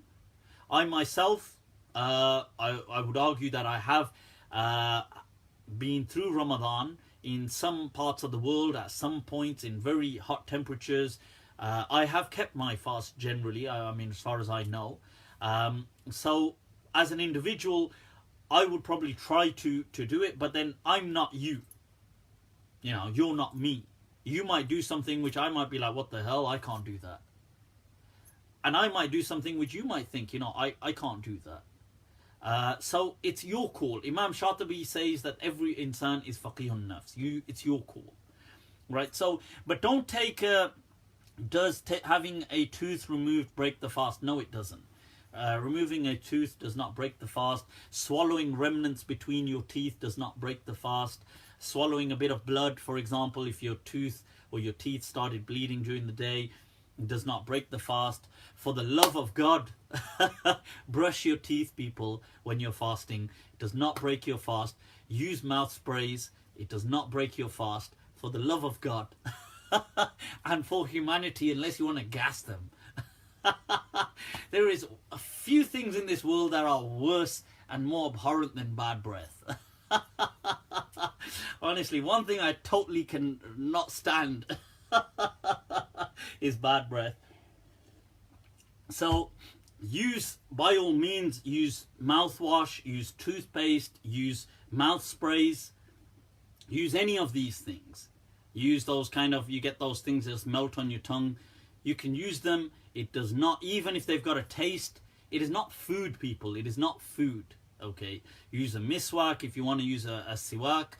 Use whatever you want to use, but keep your mouth smelling fresh, okay? That's for the love of God. That one, I'll plead on behalf of all the other victims. All right, so what else? If you accidentally drink, eat, it doesn't break your fast. If you wake up late, you can still keep the fast. So these things, I just wanted to get some of these questions straight out there. If you've had a wet dream, it doesn't break the fast. Sexual foreplay does not break the fast. Actual sexual intercourse does break the fast. If you're gonna just to clarify that, people then they're gonna say Mufti is saying this now. But just sexual foreplay does not break the fast. I'm just trying to think. Vomiting does not break the fast. Not that the question of vomiting should follow foreplay.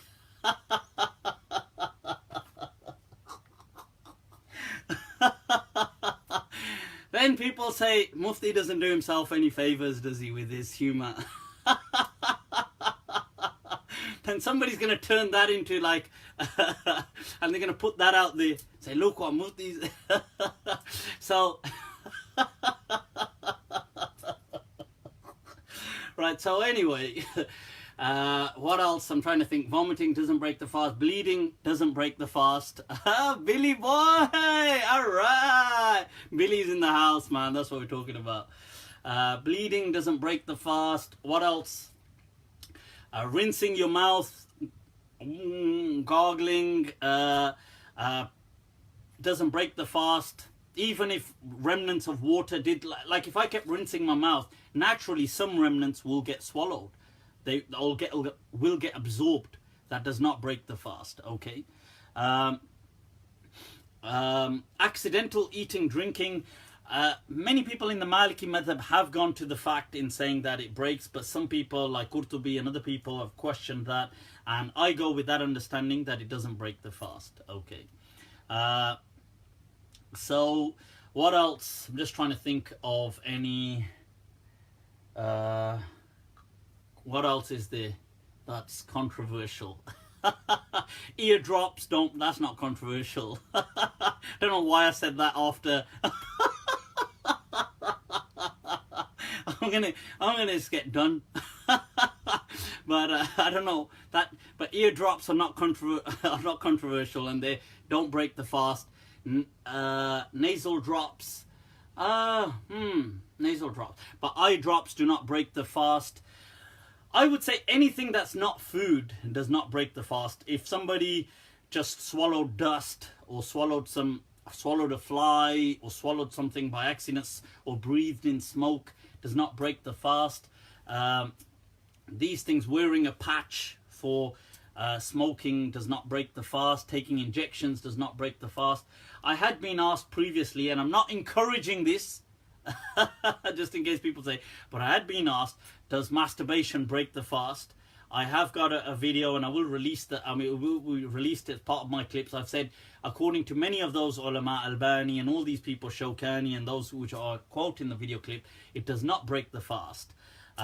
So I'm not encouraging.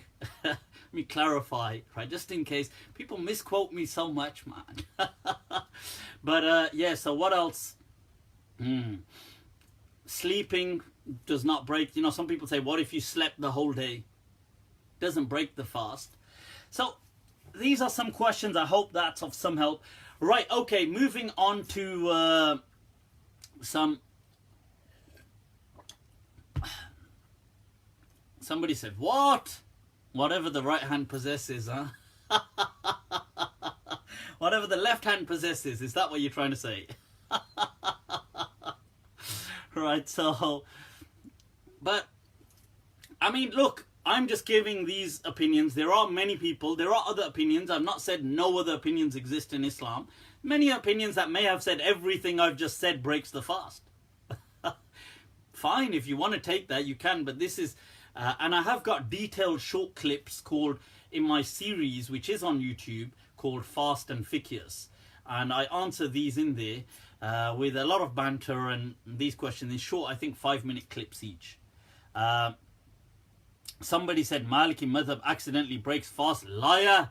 Look at this. See, this is what I mean by exactly the misquoting. I actually just said a moment ago, most of the Malikiya do say it breaks the fast, but some, like Qurtubi and others, have problematized that and said that no, because there's a Sahih Hadith, and that's what I go with. I actually just said that like 3 minutes ago.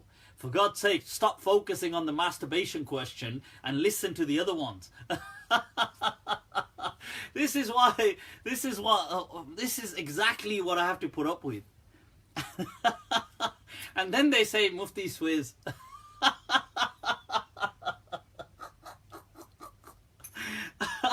What can I do? What do you expect me to do? Right, so the verse in Surah Baqarah, right, how did Ali, wow, ever since Ali watched me, he's been in the bathroom a lot this Ramadan. Right, so okay, let's right, okay, another question I want to mention. This is an important one with Ramadan. People have said there's many timetables are going to come out. Some are going to say I have to start the fast at 1:30 in the morning. Some are going to say it's 3:30. Which one should I follow? I've said before, follow whichever one you like. To me, you have that freedom. Islam gives you the freedom. In fact, I'm going to add another opinion. Somebody told me Sheikh Atabek has said this as well. I've not seen Sheikh Atabek's clip on this. But if he has said it, then alhamdulillah, I'm really glad about that. But I've said since last year that look, there is an understanding within Islam, there are some ahadith which are sound that demonstrate that one can continue to eat sahur. That means you can continue to eat right up until a short period before sunrise. So with enough time to basically pray. Now, I would say for that was the default opinion. That was an opinion, and it's transmitted in several hadith. Many of the chains have been problematized, but 2 of them have been deemed sound. And it goes back to the companions, it goes back to Uthman, there's narrations going back to Abu Bakr about him eating when there was sunlight. There was, I believe it's Hudayfah ibn al-Yaman and other companions who've said that that we would na'kul wa nashrab wa huwa an-nahar. Kunna natasahhar ma'a Rasulillah wa na'kul wa nashrab. We used to eat and drink with the Messenger of Allah for our sahur, and it was daylight, broad daylight. غير أن الشمس لم تطلع, except the sun had not risen. And there's narrations from Uthman and so on. So I would say if that was in their day and age, then given our circumstances of the irregular, lengthy hours of fast that we have, and the hardship, and the principle in Islam is al-mashaqqa tajlibu at-taysir. So based on all of these, I give my fatwa in saying that you can eat and drink up until sunrise with enough time to pray before. You don't have to follow that. Don't freak out. You can close your fast at 1:30 if you want, by all means. But those who want to use that, Islam, in my understanding, allows it. So let's say sunrise is at, I don't know, let's just say sunrise is at 4:45. So you could eat and drink with enough time before 4:45 for you to just be able to pray. Okay? And that would give you, inshallah, maybe another 2 hours or an hour and a half of time, and it will make that fast easier for you. Okay, so if that's going to work, then by all means, alhamdulillah, I give that fatwa. I've heard that Sheikh Atabek has said that. I don't want to attribute it to him. Somebody told me they've read him saying that, so alhamdulillah, that's great news as well if he has said it. Even if he hasn't, it's transmitted from the Salaf and it's there. Cool. So eating after Salah, I would say if you're going to do that, then you do it in that order. You don't eat after Salah, you eat and then pray. That's how I would say. Okay, so that's my fatwa. Obviously you can disagree with it. You can go with somebody that varies the order or does something, but my ruling is like this. This is how I, when you see the white lining, right, okay, you're talking about obviously the verse that's explained like that. That's generally how people would start. They would start the fast there.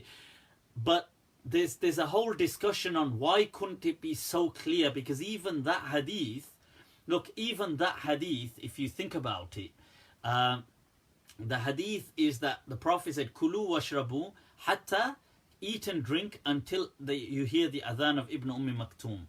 Because he's a blind man, he does not do the adhan until he is told, asbahta, asbahta. So just think about it rationally. That means at least a few minutes must have passed from when that, let's say, dawn appears, for somebody to go to him, to his house, and say, asbahta, asbahta. And then he, as a blind man, must go and do the adhan. So some moments at the very least have occurred after that. So that means it couldn't have been an on-off switch. It couldn't have been, right, the moment it's happened, it's haram. Because otherwise the Prophet wouldn't have left it to a blind man.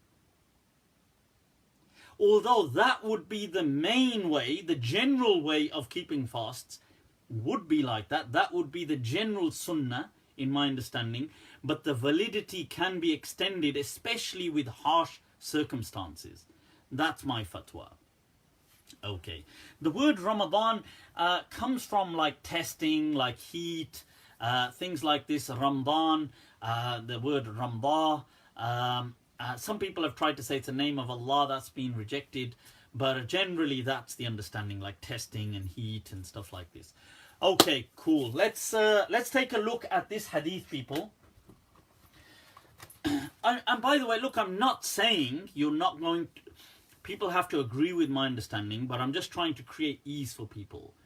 Yes, there will be, people will disagree with me.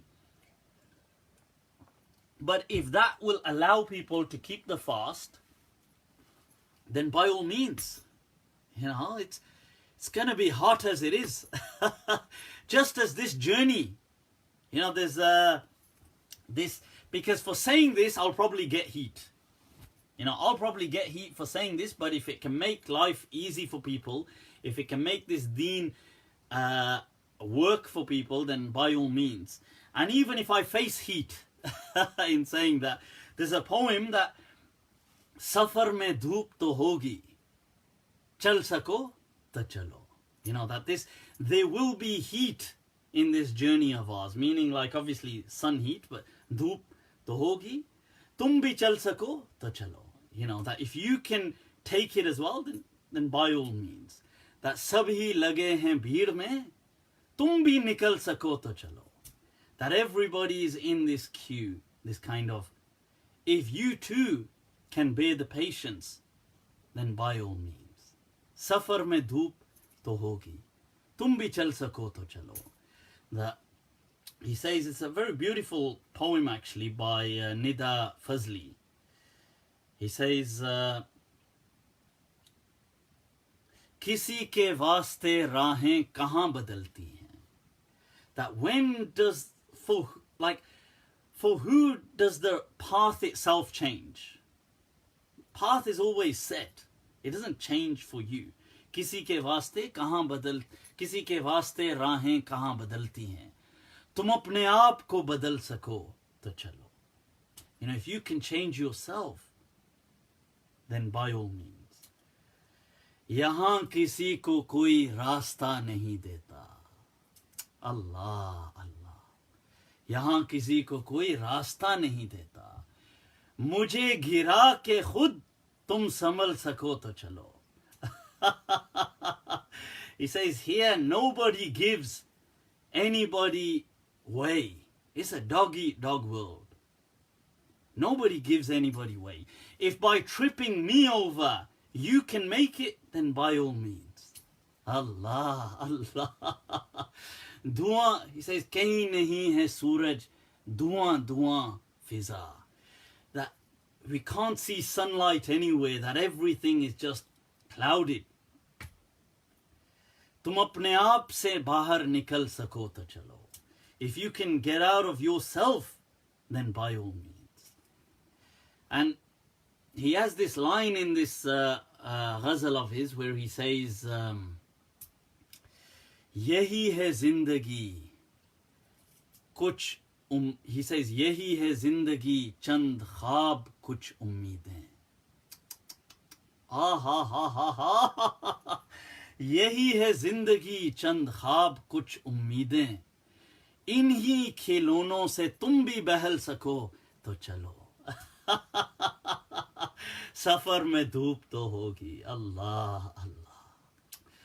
He says that this is life at the end of the day. It is just simply some dreams, chand ummeed, some aspirations, some hope. That's all it is. If you too can kind of distract yourself with these toys, if you can be amused by these amusements, then by all means. Safar mein dhoop to hogi. That's people, that's what life is, I guess. Cool, let's get to this discussion. Allah, Allah, Allah. See, this is but that line really kind of hit me, where he says, Yehi hai zindagi, chand khab kuch ummeeden. That is all that life is. Some dreams, some hopes, some aspirations. That if you too, inni khilonon se tum bhi behal sako to chalo. That if you can be amused by these toys or this entertainment, then by all means. That is life, I guess, isn't it? There's those of you that are into Qawwali, there's the legend, the Don of Qawwali, Aziz Mia. People really love Nusrat Fateh Ali Khan. He's amazing. But Aziz Mia was Aziz Mia. He was a legend. And he has this qawali where he says, where he's speaking about how difficult life is as a maqam, as a station. Life is so difficult. And he says, Barahi sakht nikla ye maqam zindagani, that this maqam of life really was something. And there's a way that he does it. Like he reads these poems, and I was watching this, and now that he's dead, you see, he died in Ramadan, and now that he's dead and he's speaking about how difficult life had been, and he says that kabhi labbe aake nale, that sometimes the scream of ah on your tongue, on your lips, kabhi dil mein gham ke chale, sometimes these blisters ripping open in your heart, that bara hi sakht nikla ye maqam zindagani. Wah, wah, wah. He says, indeed, it was really difficult, this journey of life. Huh? And the way he does it, when he's very animated. So he says, when he says, kabhi lab pe aake nale, kabhi dil pe gham ke chale, bara hi sakht nikla. And then he goes like this. He gets up and he goes, bara hi sakht nikla. Ye maqam zindagani. And he really, wow, man, honestly, watching it after he's died, it was just something else, man. But yeah, right, people, let's move on to something a bit more serious and important that needs to be discussed. I've been asked by a few people, can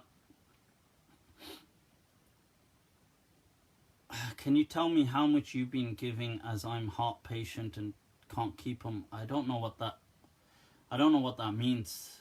Diabetic, something about fasting and diabetic. If you can't keep the fast, by all means, you can just give fidya instead. That's fine. And I forgot to add, by the way, for Ramadan, a side note, that women who are nursing, breastfeeding, or pregnant, they can miss the fast. And I do go with the understanding of Ibn Abbas and Ibn Umar, that they do not need to make up those fasts, and they can just give the fidya. Many ulama will disagree with that, and they say they need to make it up. But I would say that is how the apparent reading of the Quran is. وَعَلَى الَّذِينَ يُطِيقُونَهُ, and those who are actually capable of the fast, fidyatun ta'amu miskin, that they give a fidya for the poor people. People say this verse ought to read عَلَى الَّذِينَ لَا يُطِيقُونَهُ, but Allah didn't say that. Allah said عَلَى الَّذِينَ يُطِيقُونَهُ, on those who are capable, that they give. And even old people, even though they are capable, but if they're going to struggle, they can choose not to and give fidya instead. That's my understanding. May Allah grant each and all ease. Ameen. Right, we've had this discussion. I've had this question brought in front of me about marital rape and its understanding in Islam. Okay, now this is a serious topic, very serious, and as you can imagine, in this day and age, a lot of the non-Muslims, maybe ex-Muslims as well, and atheists and Islamophobes have really sometimes, and the right wing as well, have attacked Islam on this kind of understanding. So let me just clarify, begin with the ruling straight away. Right, marital rape is utterly haram in Islam. Okay, there is not even 1% allowance for any, there is zero tolerance towards marital rape. Okay, I just want to put that out there first of all as the ruling. There is no such thing. And anybody, and I feel that it is once again it is an unfortunate, sad representation and misrepresentation of Allah and His Messenger to say that they allowed marital rape. Right, that is once again a disservice, and I would feel, I actually treat these things very harshly, and I would feel that this is a betrayal of Allah and His Messenger. But other people will use less harsh words and say that, okay, it's at the very least a misrepresentation of Allah and His Messenger. Now, just to begin with now, what is this misunderstanding? So this misunderstanding stems from a hadith. There's a very, when I say famous, I mean popularized hadith that has gone around, is very popular in English circles, in Islamophobic circles, even in schools, secondary schools, people know about this. It has come up in many discussions that does the wife have the right in Islam to say no to sex? And people say she doesn't. And that is nonsense. She absolutely does. Right.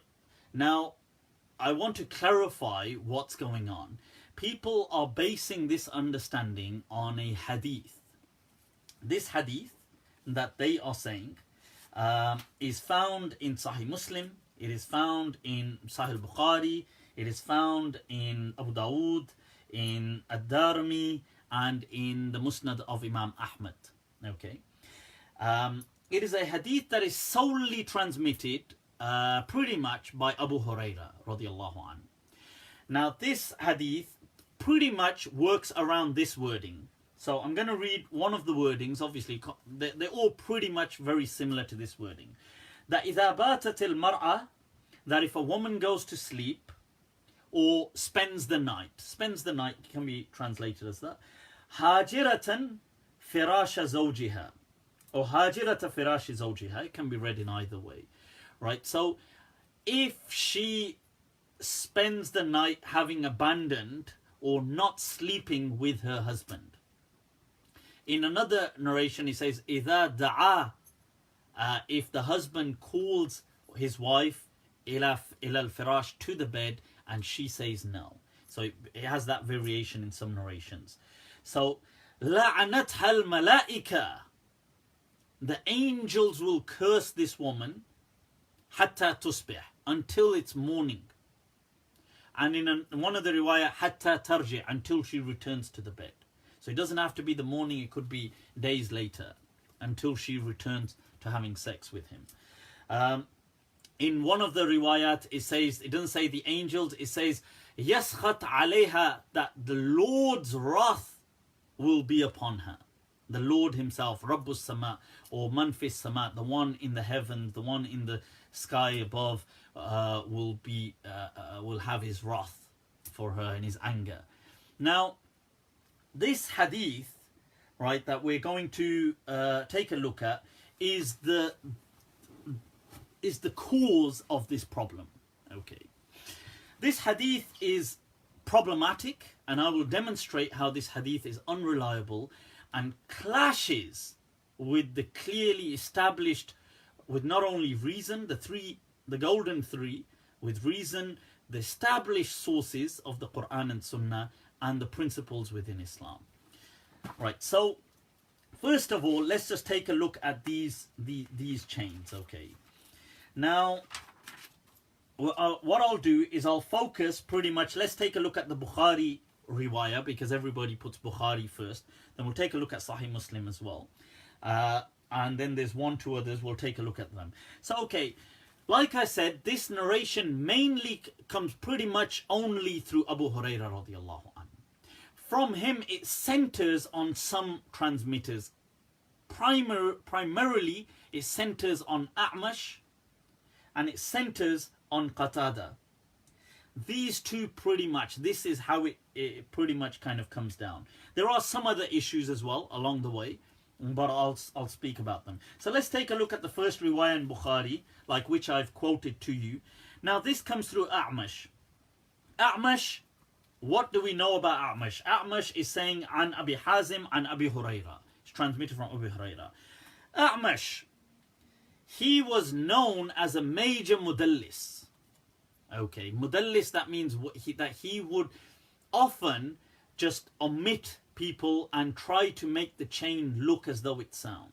Now some people have done tadlis sometimes by good intentions, but he was known to do tadlis from weak narrators. Al-A'mash. Ibn al-Mubarak said about him, إنما أفسد حديث أهل الكوفة Abu Ishaq and Al-A'mash, that these two have destroyed the hadith of Ahl al-Kufa. In Tahdhib al-Kamal, it stated that he did tadlis from over 20 sheikhs. From over 20 sheikhs he did tadlis, from one of them in over 100 narrations. Wow. Al-Ala'i said in his Jami' Tahsil and Ibn Abd al-Bar in his Tamheed that yudallisu an al-du'afa, that he would omit people knowing, like he would try to bring up a sound person to make the chain get by. Al-Dhahabi tries to justify for him a bit by saying رُبَّمَا دَلَّسَ عَنِ الضَّعِيف, sometimes he does tadlis from a da'if narrator, but وَلَا يَدْرِ بِهِ, maybe he didn't know. This is what he tries to. Other people were very harsh about him. Musa ibn Tarif says he was a kadhab, he was a liar. Abaya ibn Rab'i said he's matruk muttahamun fi dinihi, that he's rejected. Al-Hasan ibn Dhakwan said he's da'if. At the very least, this person is problematic. There is an'ana in this chain. That means he's not saying I heard. He's dropping it as just an from Abu Hazim. Then you might say, oh well, but there's a riwayah from in Bukhari from Shu'bah on Sulaiman from Abu Hazim. What about there? Aha, no A'mash in that chain. Aha, but I will say that one nice. But here, who's transmitting that in Bukhari? That is transmitted by Ibn Abi Adi. What do we have to say about Ibn Abi Adi? Abu Hatim al-Razi said, لا يحتج به in the Mizan. Ibn Muhriz said, قال Ibn Abi Adi, لا نكذب الله ما سمعنا من الجرير إلا بعد الاختلاط. That he was somebody who openly admitted later on transmitting certain narrations which were problematic himself. And Abu Hatim al-Razi in the Mizan says we don't accept from him. Okay, but then you might say, but in Bukhari there's another narration. Muhammad ibn Ar'ara from Shu'bah, from Qatada, from Zurara, from Abi Huraira. Aha! Muhammad ibn Ar'ara has some problems himself, but let's just put him aside. As I said, these narrations rest mainly on A'mash and Qatada.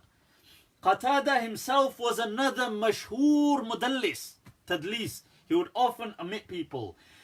Dhahabi said he was ma'roof bit tadlis. Ibn Hibban said that. Hakim said that. All these people.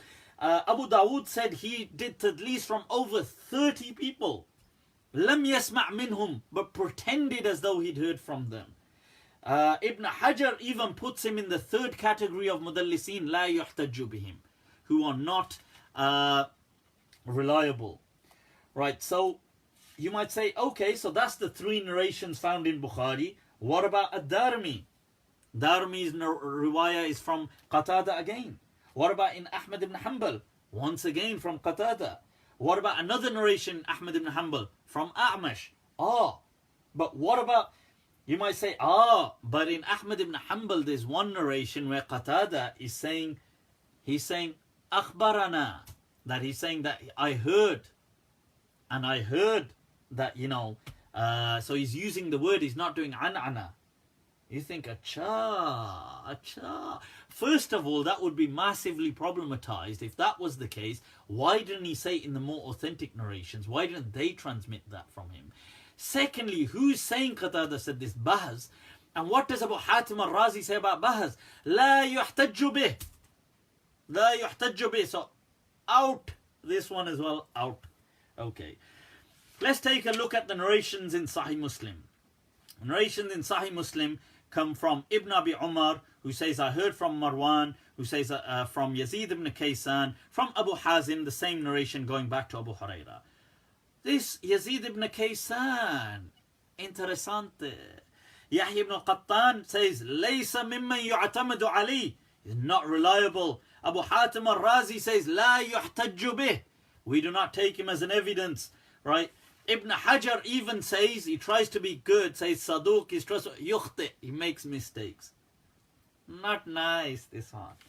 Right, so there's another narration in Muslim, you might say. I'll say, indeed there is, people, indeed there is. But who's in that? Al-A'mash. Is it mu'an'an? Does he do an'ana? Yes. So out. So as you can see, all of these narrations that I've quoted, they all come through Abu Huraira and predominantly just rest on these two, A'mash and Qatada, both with mu'an'ana. The other chains where somebody claims that they said he heard, has other problematic people in there, or other connected chains like this, Yazid ibn Kaysan, which is unacceptable, or which I mentioned, like Bahaz is the ikhtilaf about Bahaz, or Ibn Abi Adi. Okay, so that's this particular hadith. So now you might say, okay, well, but okay, the hadith is problematic. And what, Mufti? And what? Well, and a lot. Because this is not a small matter. First of all, I want, actually I was showing on my Facebook, I came back, I received this week a lot of books on Jarh wa Ta'dil. That's what I call textual pathology. That's Imam Muslim's Tamyiz. These are books, you've got Imam Zuhri's problematic narration in 4 volumes. This is the problematic, what I call narratorial pathogens. Allah! I want the credit for that. Narratorial pathogens, the ilal, right, in textual pathology, in ilal al-hadith. These are those that were found in Sahih Muslim.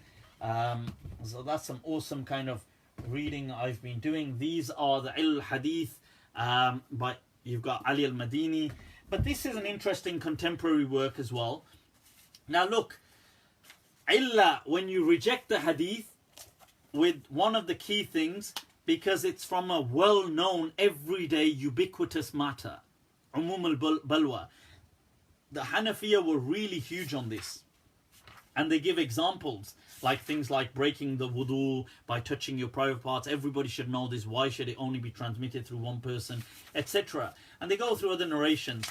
Then you've got other sections like when the fatwa of the Sahabi himself goes against it, like Abu Huraira's famous hadith saying that, look, when the dog licks the bowl, you need to wash it 7 times. But Abu Huraira's own fatwa was, no, you don't need to wash it 7 times. 3 times is enough. So that's Abu Huraira himself going against what he's transmitting. That's an example. But let's say, and then when the narration goes against the qiyas or the qawa'id in Islam. So from the Hanafiya, Isa ibn Abban, Qadhi, you got Abu Zayd, and many of the Mutaakhirin from the Hanafiya, and the Baghdadiyin from the Malikiya rejected many Khabr al-Ahad if they went against. Some people called it Qiyas, but what they referred to, as Bunani said, was the Qawa'id, the principles which I established in Islam. Remember the 3 things which I've mentioned. Right, so you say, well, what's the problem with this? Well, first of all, how could something so well known only be transmitted through one companion, Abu Hurairah radiallahu anhu? When you think about it, how marriage, and there must be contentions happening every day in married life. So people are living with the Prophet. Abu Hurairah only comes to the Prophet in the last 2-3 years of his life. Yet the Prophet has spent a decade in Medina, married families, every day, everybody living there. Why does everybody not know this? Why is it only coming through these people? So that's one key contention. But let's go back to the Quran. Right. What does the Quran say? The Quran, when it speaks about women, wives, عاشروهن بالمعروف, that live with them with kindness, with known kindness. Bil-ma'ruf. Is forcing to have sex, is that kindness? Qat'an no. Qat'an no. That is utterly unacceptable. Let's take a look at another verse. وَلَهُنَّ مِثْلُ الَّذِي عَلَيْهِنَّ بِالْمَعْرُوفِ. And they have the same rights as they have against them. Like same for you, same for them. There's no hadith saying the man will be cursed if the woman wants sex. No such hadith. No such narration that the Lord will be upset and so on. Right? What about another verse where Allah is saying where things don't go well? فَإِمْسَاكُمْ بِمَعْرُوفٍ أَوْ تَسْرِيحٌ بِإِحْسَانٍ. Verse of the Quran, people, Surah Baqarah. That فَإِمْسَاك, so hold on بِمَعْرُوف. Hold on to that relationship with ma'ruf, with kindness. أَوْ تَسْرِيحٌ بِإِحْسَانٍ. Okay, it's not working, there's incompatibility between us, irreconcilable differences. Fine, you go your way, I'll go my way. That is fine. This is what the Quran is highlighting. Somebody could argue in the Quran there's a woman where it's addressing the issue of, in that particular example, of a woman creating issues in the household. So when in imra'atun nashazat, that when there's nushuz, the nashiza, the woman that is a nashiza, that is stirring up trouble and doing this in the household. And many people said nushuz included, they said refusing sex, not having sex and so on. Allah doesn't say alayha la'natullah, she has the curse of Allah on her and stuff like this. He doesn't say that. And that's a discussion which I've addressed in a different in a different talk, so I don't want to digress from that. What about another verse of the Quran? وَمِنْ آيَاتِهِ, and from Allah's signs, and خَلَقَ لَكُم مِّنْ أَنفُسِكُمْ أَزْوَاجًا, that He created for you partners. لِتَسْكُنُوا إِلَيْهَا, so that you may find comfort in them. Now look at this, that you may find comfort. Now we understand that that may be in many ways. One of the ways, physical comfort, obviously, right? وَجَعَلَ بَيْنَكُمْ مَوَدَّةً وَرَحْمَةً, and He placed between you love, compassion. That's not compassion. Marital rape, that's no way compassion. Utterly unacceptable, goes against the Quran. This teaching that, now you're going to say, yeah, but that's not marital rape. If anybody argued that that's not marital rape, yes it is. It's emotional blackmail. You're emotionally blackmailing a woman to say that, well, God is going to curse you and distance you from His mercy unless you come here and have sex with me. That is emotional blackmail, which is abuse, which is emotional. That is a form of manipulative rape, because the other person is not wanting to do it, and you are then saying God is going to be angry with you if you don't get yourself here right now. So that is marital rape, and that is utterly haram. Let me go on though, people. There is a hadith. Now this hadith comes in Bukhari, it comes in Ibn Majah, it comes in Nasa'i, that the wife of Thabit ibn Qais, her name was Jamila ibn Salul. Jamila, this woman, that was her name. Jamila does mean beautiful as well, and apparently she was very beautiful. So, but that's her name, the wife of Thabit ibn Qais. She comes to the Prophet and complains about being with her husband. She'd got married to him and she wasn't happy in this relationship. And she says, مَا أَعْتِبُ عَلَيْهِ فِي دِينٍ وَلَا خُلُقٍ. She says, I can't criticize not his deen nor his good character. I can't criticize either. Meaning the guy's got impeccable character, good character, well-mannered. And deen, he's got good deen. Wow, okay. She says, غَيْرَ أَنِّي أَكْرَهُ الْكُفْرَ بَعْدَ إِيمَانٍ. I don't want to be somebody who goes to kufr after faith. In another riwayah, she said, غَيْرَ أَنِّي لَا أُطِيقُهُ بُغْضًا. I can't handle him out of despising him. In some narrations, she said, when he comes to me, I would rather spit in his face than have sex with him. Great guy, great character, right? Great deen.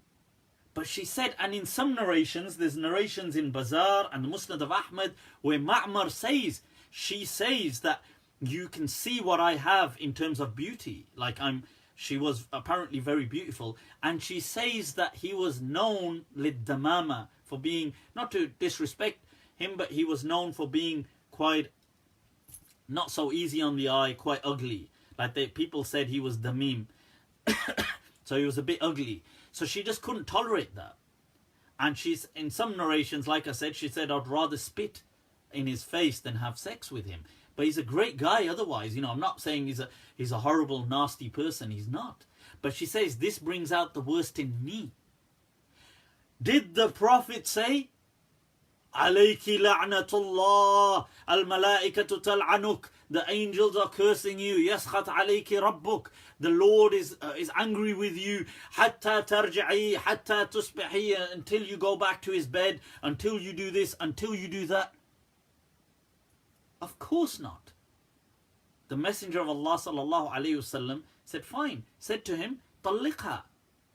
She had, because their marriage relationship was quite new, she had recently acquired a part of his asset.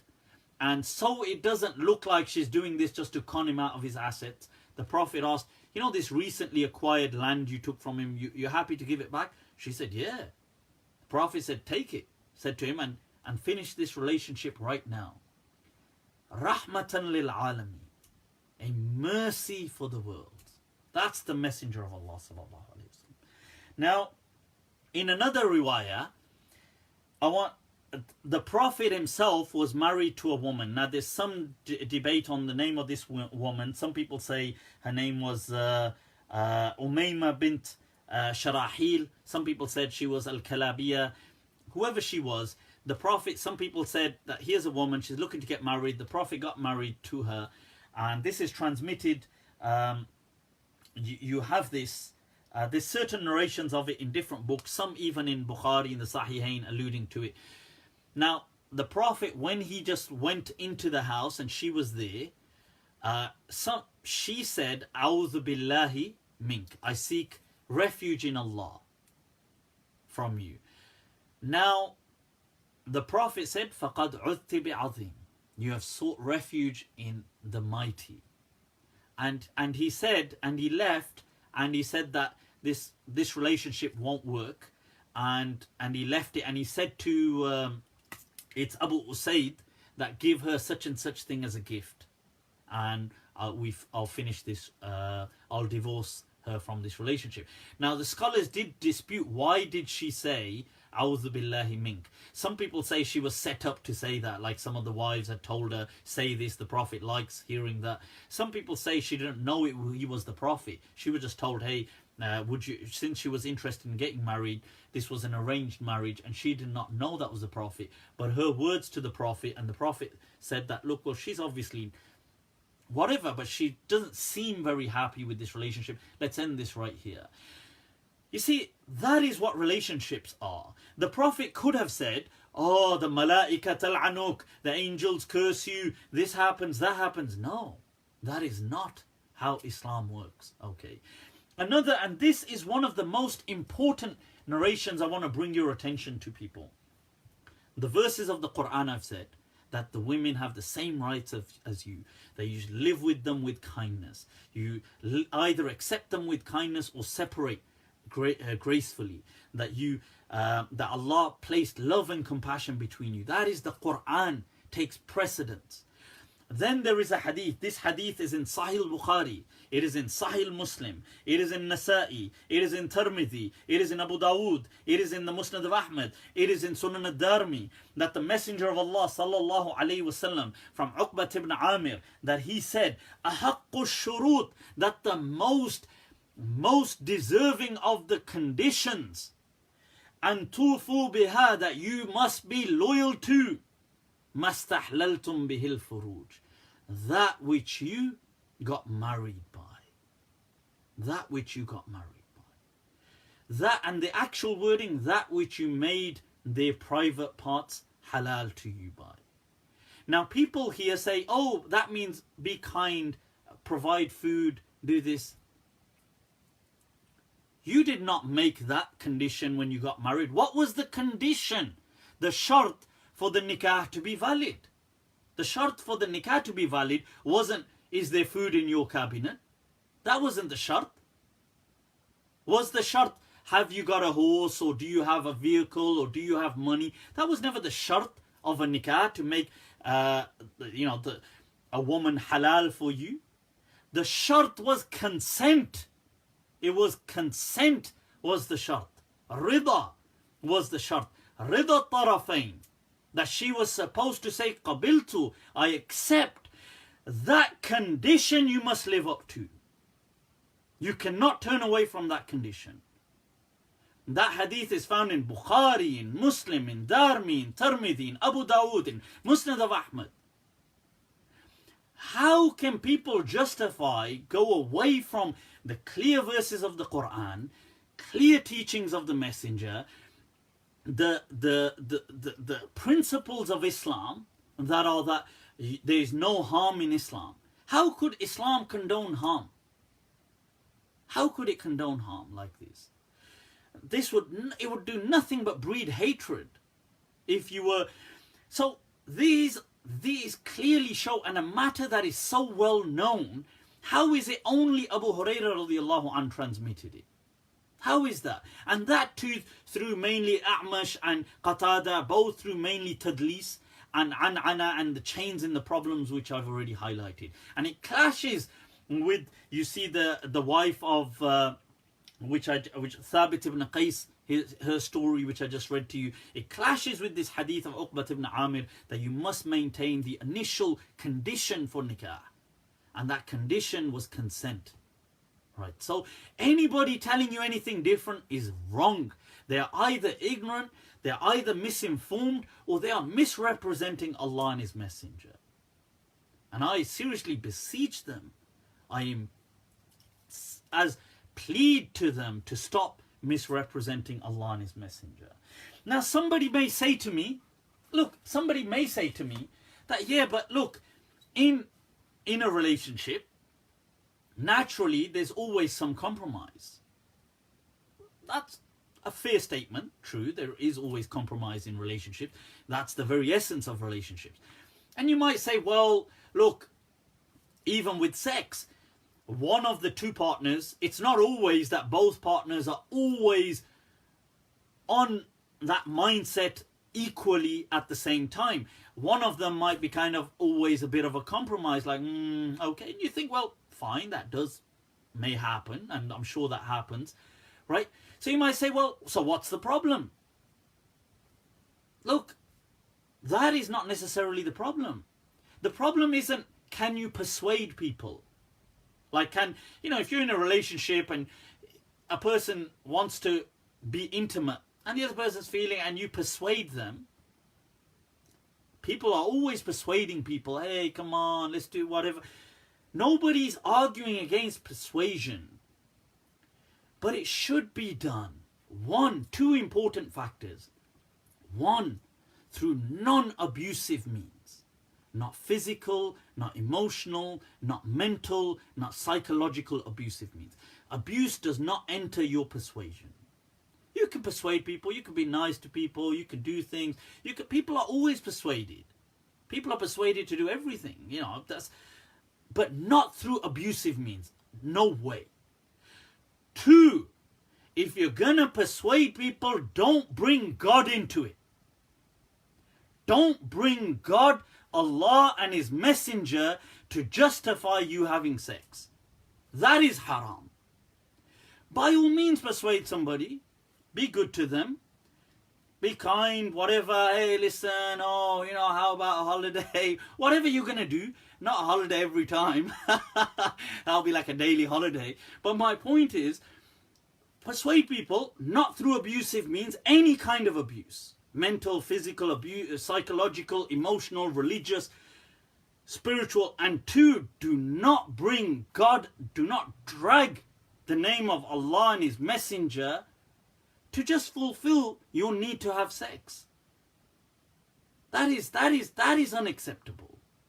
Allah and His Messenger are not to be used as tools for you to manipulate people so you can have sex. By your own means, relationships, it's true, they are always kind of compromising balances, and you can persuade people. That's your life, it's your business, it's between you two. But these things are utterly haram. So that's something I thought was very important to clarify. Because look, at the end of the day, you have to think of it from reason. Look, if you're a woman, and there are many women out there, even for men, just think about it. Or if you've got a sister or a daughter, or it could be anybody. Just think about it. Just put your theory of mind, just put yourself in there. you don't like to be emotionally blackmailed into having sex, being violated, just because God is going to curse you. That is just low, man. And then to attribute it back to the Messenger of Allah sallallahu alaihi wasallam is even worse. So these were some words that I've seen a lot of people misuse. I felt that, look, they had to be clarified. I will clarify that, look, Islam by all means does teach that a couple, men and women, have rights. In a relationship, you have rights upon each other. People should not play unnecessary mind games with each other. People should not, Islam does speak about, look, people should not withhold sex from each other as a kind of instrument to make the other person suffer. And if that is happening, then you need to question the relationship you're in. If a person, let's say there's sexual incompatibility between a couple, if it could be the woman, it could be the man, if somebody has a greater sexual libido than their partner and it's just not working, then they need to question if the other person is withholding sex to make them suffer. Then they need to question themselves, am I in the right relationship? Why am I suffering? Why is this person, doing this with me or whatever? And then if they're uncomfortable in a relationship, they should just part ways gracefully. And that relationship is not for them. Or maybe they can discuss it, maybe they can improve on it, maybe they can work on it. But what I'm trying to say, and obviously through stages of life, people's libidos will vary as well. Sometimes, rocketing, sometimes maybe not so much, sometimes rocketing again, right? But the point is that these things are all natural, but what you don't do is to get this done, let's bring down Allah and His Messenger, and yes, Alhamdulillah. So that's very disrespectful, and I find it very dishonorable to Allah and His Messenger's honor. So I hope that makes sense. People, I think with that, it's been 2.5 hours. You guys have been awesome. Shukran for really staying on. As the same as last year, with it being Ramadan coming up just within the next couple of days, I don't do Monday nights with Mufti in Ramadan because, one, better things to focus on. Two, everybody's got their iftar and a lot of things going on. But what I will try to do is sporadic, shorter, maybe just 20 to 30 minutes, just lessons from the Quran. So maybe just read a few verses, translate them, and give some meaning. That's all. During the month of Ramadan. And people have asked me, what shall we do during the month of Ramadan? I think that, look, the fast is amazing as it is.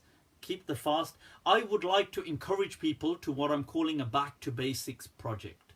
It's your personal project. I want you to take it up. A lot of people have contacted me that, look, they struggle to pray. I want you to begin your salah.